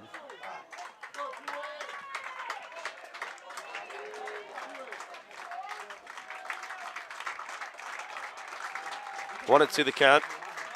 Crowd gets loud for Anthony Tomjack. The pitch. Swung on and fouled away. That one's way out of here. Almost back to the road. We'll do it all again. 2-2 the count.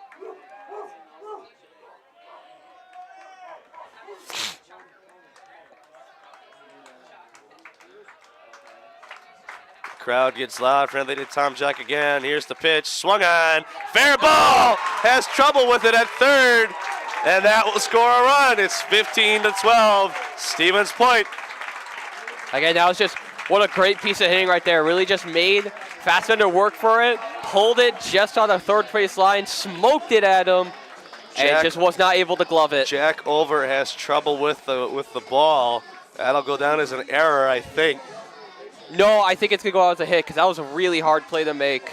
And they're going to give him a hit because they were at 14 before. So they're going to give it to him. I felt that should be an error. Either way, Pointers will score 1, 15-12 the score. First offering from Bradley Comer is fouled back. Crowd voicing their approval of Bradley Comer. I mean, he's 4 for 5 today. Pointers are batting around the order. Started off this inning, I'm pretty sure. He did. That's a comebacker right back to Fassbender. Easy grab, flip, and there's the out at first. I'm surprised he snared that one. Either way, that means Bradley Comer is still 4 for 6 today. That is an insane stat to have. And so we'll go now to the top of the 8th. We're in the stretch. Pointers retake the lead at 15-12.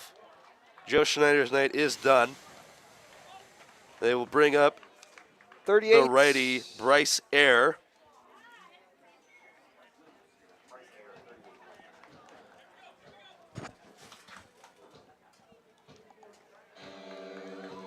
See how he's doing on the season.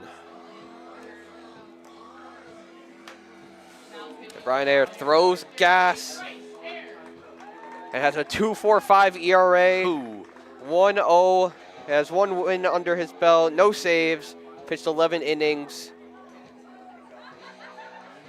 He has 13 strikeouts on the season. Had 1 bad game a couple of games ago versus Eau Claire. Still got the win. He had a 27.0 ERA that game. Has locked it down ever since. And we got 5, 6, 7 coming up right now for La Crosse. That is Anthony Vivian, George Seaman, and Andrew Rakovich. George Seaman, I think, has not had a hit since his 3-run home I think run. you're right.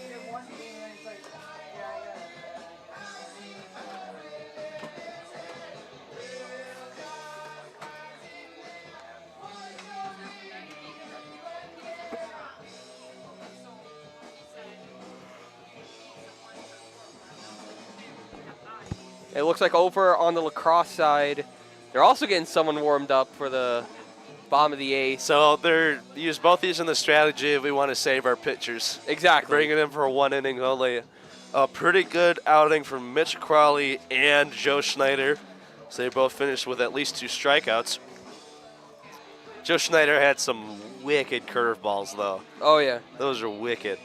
Yeah, but it looks like over on lacrosse, it's going to be number 34, the freshman, Trace Verbansick. He gets warmed up for the bottom of the 8th.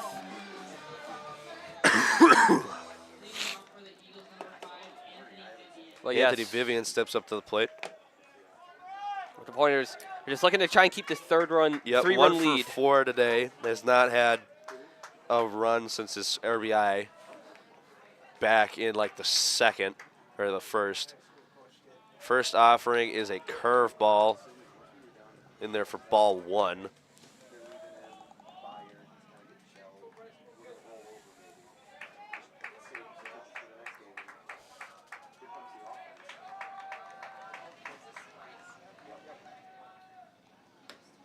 Second pitch in there for strike 1, hit the outside corner. 1-1 the count to Anthony Vivian.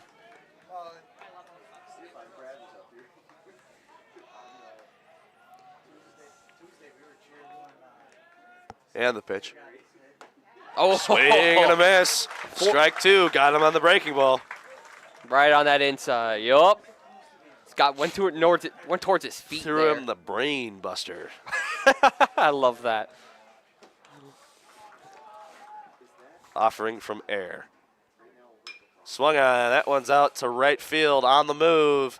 Underneath it for the out is Nick Argersinger. 1 away here at the top of the 8th. That'll bring to the plate George Seaman, who had the three-run home run earlier in the game. He is 3 for 4 actually, so I was thinking of Anthony Vivian probably. Yep. No walks. He does have 4 RBIs. Strike 1. Like threw him the two-seamer. Threw on the 2-seamer. I mean, many pitchers nowadays seem to be preferring the two-seam over the four-seam because it has that extra bit of bite to it.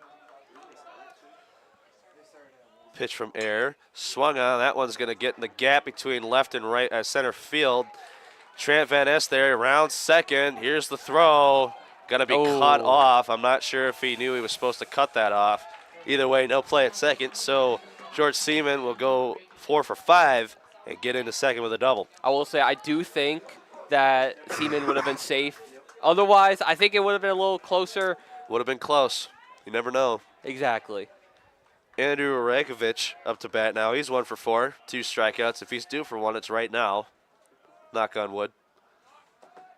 And the pitch. Breaking ball in there for strike 1. What a great pitch. A nasty pitch. That was close to looking like a 12-6 right there. A fork ball.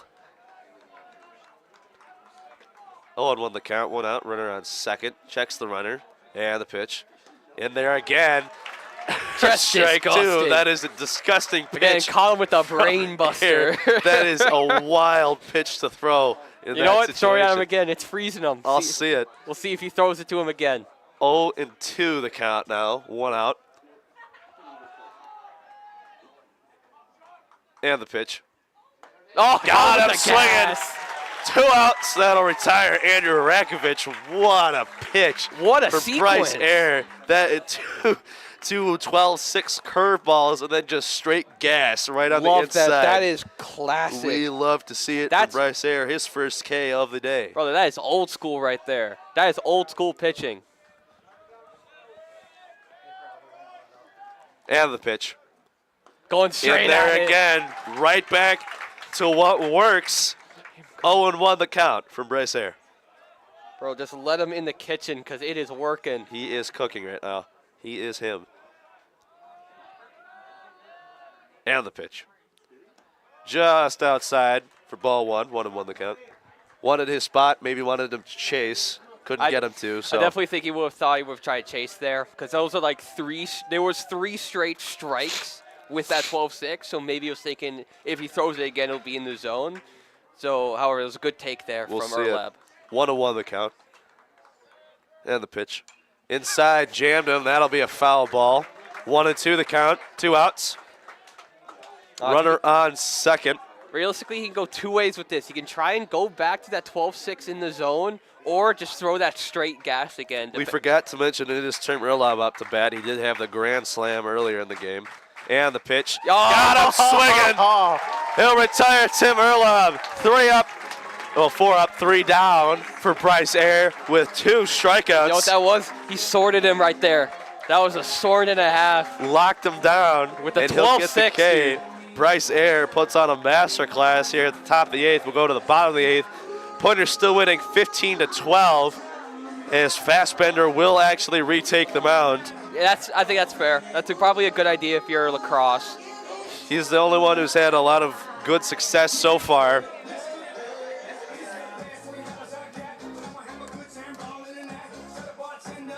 This is going to be a very difficult inning for Fassbender again. Yes, absolutely. Now it's going to be a little bit, because what, it's 4, 5, 6 right now, middle of the order. Yeah, we'll start with Trent Van Ness, Yep. Matt Bauman, and Tyler Sewell. A brutal combination here. I think as every single one of those guys got a hit or a walk off of him. I'm correct. Trent Van Ness a walk, Matt Bauman a walk. I'm sorry. Trent Van Ness a hit, Matt Bauman a hit, Tyler Sewell a walk. An intentional walk, but a walk nonetheless.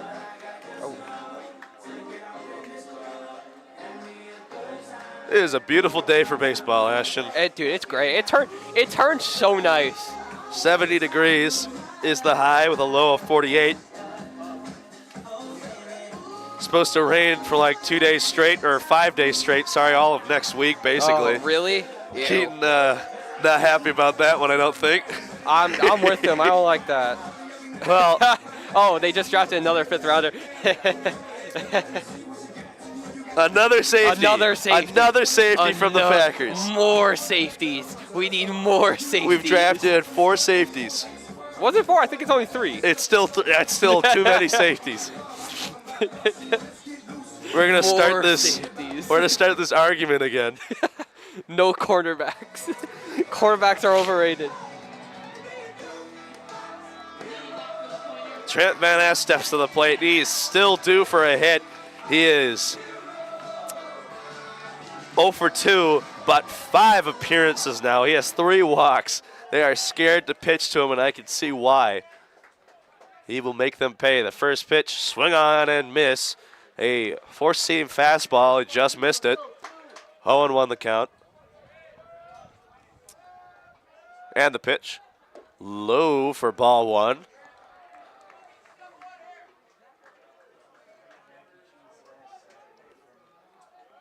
And the pitch. High for ball 2. 2-1 the count. Trent Van Ness. Fassbender not giving him any time to get prepared. Foul ball comes back at us. Would have gone straight into Keaton if Van Ness wasn't there. Keaton would have caught it. He would have caught it. I know he would have. Shaking his head, he would have. 2-2 the count. Trent Van Ness and the pitch. Inside for ball 3. Umpire says it didn't hit him. Looked like it did for a second. I thought I also heard something like maybe like his shin guard or something got hit, but who knows? Full count and the pitch. Low and away for a ball 4. So walks. for the 4th time today, Trent Van Ness is walked. I'm telling you, chicks dig the OBP. They like the OBP. 4 walks is insane. They are scared to throw to him. They really are. They are scared to throw to him. I don't know what it is. 12-15, the Pointers lead. No outs, man on first. Matt Bauman to the plate. 3 for 2 with 1 walk. His first pitch is a strike. Looked at that one go by. 0-1 the count. And the pitch. High and outside. They're anticipating Van Ness stealing the base.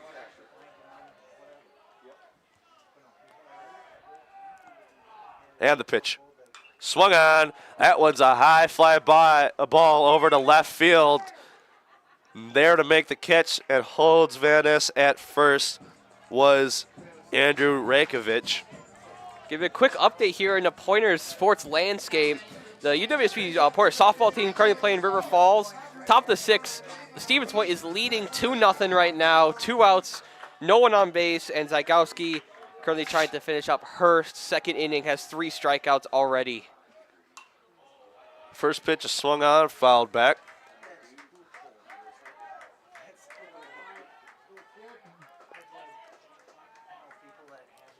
On 1 the count to Tyler Sewell. Intentionally walked his last time up. Second pitch, swung on, center field, it's got a chance, gone! Tyler Sewell makes him pay for walking him last time. A 2-run blast, center field, nothing but gas. It's 17-12 Pointers. Everyone knows the saying, 450 dead center. Might not have gotten 450, but man, that sure was center. That Perfect. was a beautiful hit from Tyler Sewell. The second hit home run for the Pointers this game. He joins Anthony Tomjack with a 2-run home run. What a hit from him. That'll clear the bases with 1 out.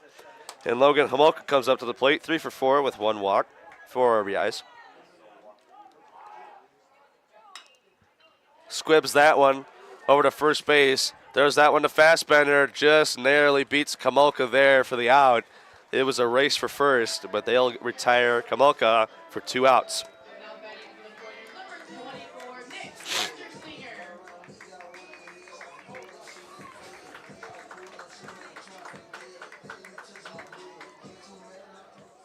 Nick Argersinger up to the plate. 2 for 5 with 1 strikeout. His first offering is a curveball in there for strike 1. Yeah, it was just good pitch. It was a very good pitch from Fassbender. Second one in there just inside.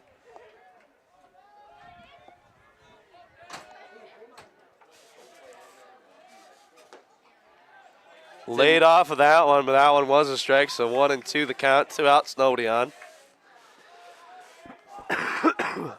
And the pitch.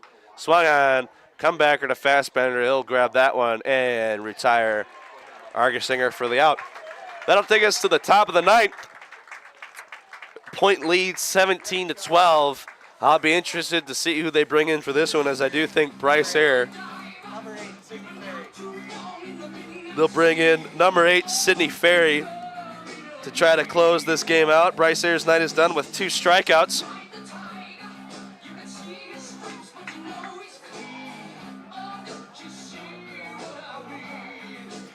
Yeah, that 2-run home run makes all the difference because now a grand slam doesn't close the lead for La Crosse now. And so they got a bigger gap to work with.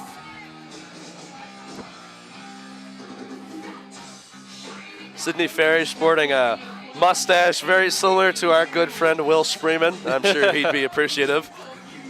Pitching statistics, he has a 6.46 ERA. He has 5 saves on the season, 2 losses, no wins. Looking to retire the side here and escape with a win. 17-12 is the score. Pointers lead. Top of the order, it will be No, it's gonna be Jack 9. Warren and then top of the order. Yep. We'll see if they have any pinch hits here. Currently looks like it's not going to be. It's gonna be. They're gonna ride it through. If there would be a pinch hit, it'd probably be for Jack Morin. However, if he's gonna stay in it, they're probably just gonna ride through the lineup here. Jack Morin 0 for 4. If there was ever a time that you were going to have somebody pinch it, probably would be now. Exactly. One would argue that he is due for one. You know, if you believe in that, Who knows? it's gambler's fallacy.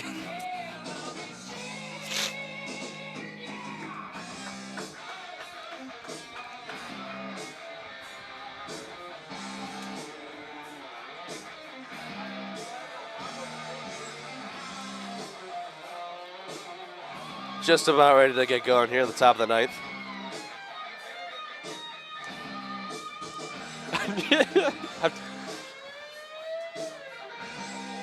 God, if you're asking me, there's 2 pitches that I think they're greatest pitches in baseball right now. They're my favorite pitches. It's the 12-6 curveball, just because of the sheer amount of drop you can get from it, and the two-seam fastball. Those are great pitches. Absolutely. A close third is a slider. Jack Moran steps up to the plate. They will not opt for the pinch hitter. They're gonna let it ride out. They're going to let it ride out, and we'll see how it goes. He's 0 for 4. Sidney Ferry's first pitch. Just outside. Had the spot. Didn't have the zone for ball 1. 1-0 the count. And the pitch from Sidney Ferry. In there for strike 1. Nothing but gas. Just caught the through corner the right there. fastball. Caught the lower outside corner right there. 1-1 the count. Jack Moran.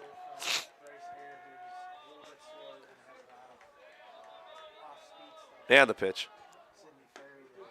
In there for strike 2. I don't know if I would have given it to him, but he did. It just goes with the theme of just lacrosse has been fighting these umps all day. 1-2 the count. And the pitch outside for ball 2. Kind of looked like Anthony Tomjack did the splits there for a second for no reason. You know, catchers do that quite often. These sort of the half splits there. It's very common for them nowadays. And the pitch swung on. That one's out to left field. Matt Bauman's right there to make the out. That'll retire Jack Moran. He went 0 for 5 this game, assuming it ends. Assuming. Assuming it ends. That'll be the first out, the top of the 9th. Now brings up Nate Whitty. Whitty's had a couple of base hits already today. 2 for 5, 1 RBI, 1 strikeout. So a couple. Top of the order. That one's in there. No, oh, no, it's not. Goodness. Oh, my goodness. Okay. No, that's good. Well, I will be corrected. That'll be ball 1. And the pitch. Low for ball 2.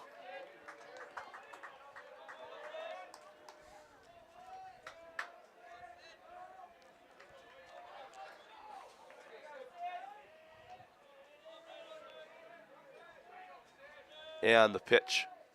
Swung on. That's a comebacker right to shortstop. Can't handle it. Is Tino Ramirez. Shortstop is having a really tough day today. Yeah, it's been rough, and it is going to cause an error. Yep, between Connor Olson and Tino Ramirez, they're having a very, very rough day today. It's a combined 3 errors between the both of them. So that'll allow Nate Whitty to reach. That'll bring up Chris Vandenheuvel. 2 for 5 today, 2 strikeouts. And the pitch inside. Well, I think he wanted to call that a strike, and he chose his mind against it. Oh, they're saying they called it a balk. Okay. So that I never get won't balked. count. I never get balked. I'm not sure what he did. I'm that not warranted. either. Either way, Nate Whitty will move to second. He'll step off. 1 out. 0-0 the count, no pitch. And the pitch. That one will be fouled back for strike 1.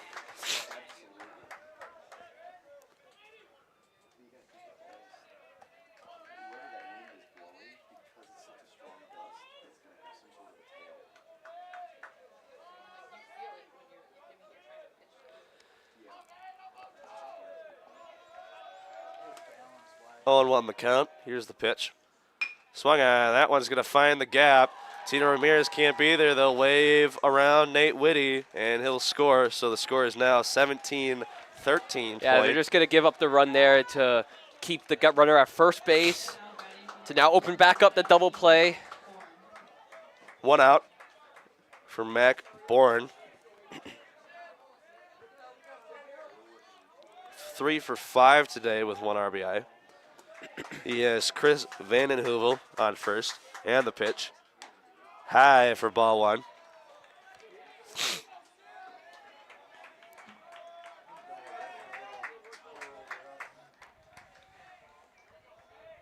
And the pitch. There it is. There it is for strike 1, 1-1 the count.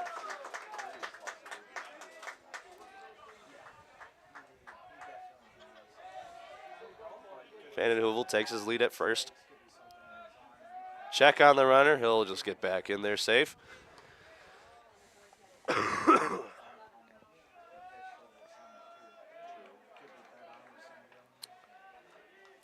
And the pitch from Ferry. That one's fouled back for strike 2.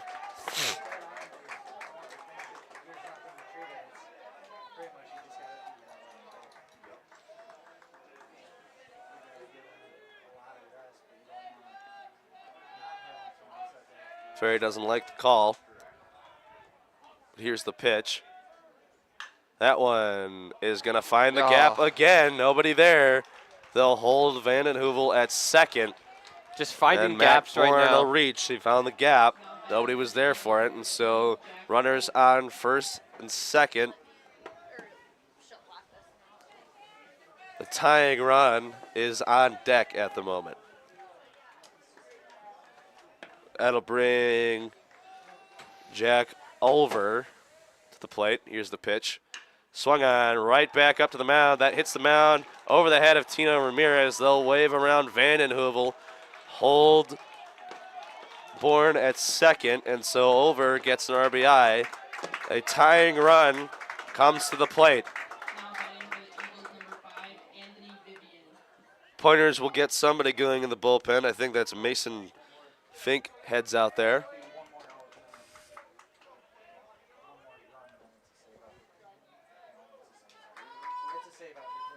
It was 2-run home run though in the last inning, coming in clutch here because now instead of it being a 1-run game, It is it's now a now 3-run. a 3-run game. They got still a little more wiggle room to work with The here. tying run at the plate. Also, the 1 out does help because again, still opens up that double play possibility. And even so, just try and get that guy. If it's not possible, just try and get that lead runner out if you can. And the pitch in there for strike 1. Nothing but gas right down the middle. 0-1 the count. 1 out. Runners on first and second.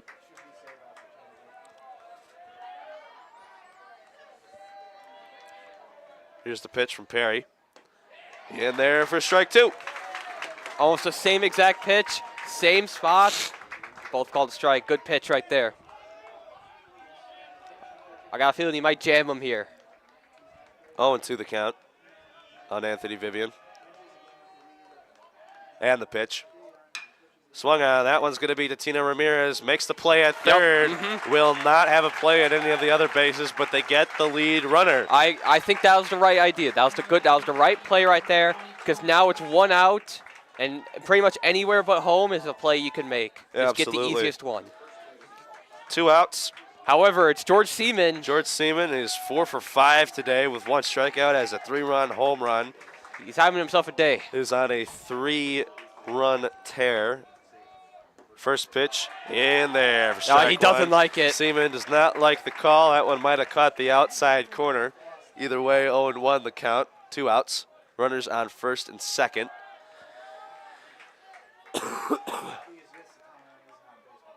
And the pitch. High and away. Tried to get a little bit of a Ball frame 1. job. Wasn't able to convince the umpire, though. Framing is an art. It It is is. an art, a gentle art. Dude, a good frame is gorgeous. And the pitch. In There, there it's a for great strike pitch. 2. Hit the lower inside corner. 1-2 the count. 2 outs. Runners on first and second. Home crowd letting Ferry know they're behind him. And the pitch. Swung on, popped straight up. Bradley Comer over in a foul territory to grab it. Cannot make the grab. Trips over the plate there, the bullpen. And so Oh, that was a really hard grab to make. Yeah, George Seaman will survive for yet another pitch. Comer almost had that one, just Very tripped over good the try. plate. Very good try. Absolutely from him. Glad no one Ball, got hurt. 2 strikes, 2 outs. Runners on first and second. Here's the pitch from Ferry. It is check swing. He goes, and that's going to end the game 1. Pointers will win 17-14. Seaman was not able to check his swing. And so the Pointers will What a come away pitch. with a win and have at least guaranteed a split of the series here at home between La Crosse our final stats from the day. Hold on, let's find them. So it's 17 to 14. Pointers win. 16 hits the Pointers' way, 4 errors, 12 left on base, 39 total at-bats, 3 doubles, 2 home runs, both of which were 2-run blasts, 15 RBIs, 12 walks by the Pointers. 12 walks Oh my goodness. they called.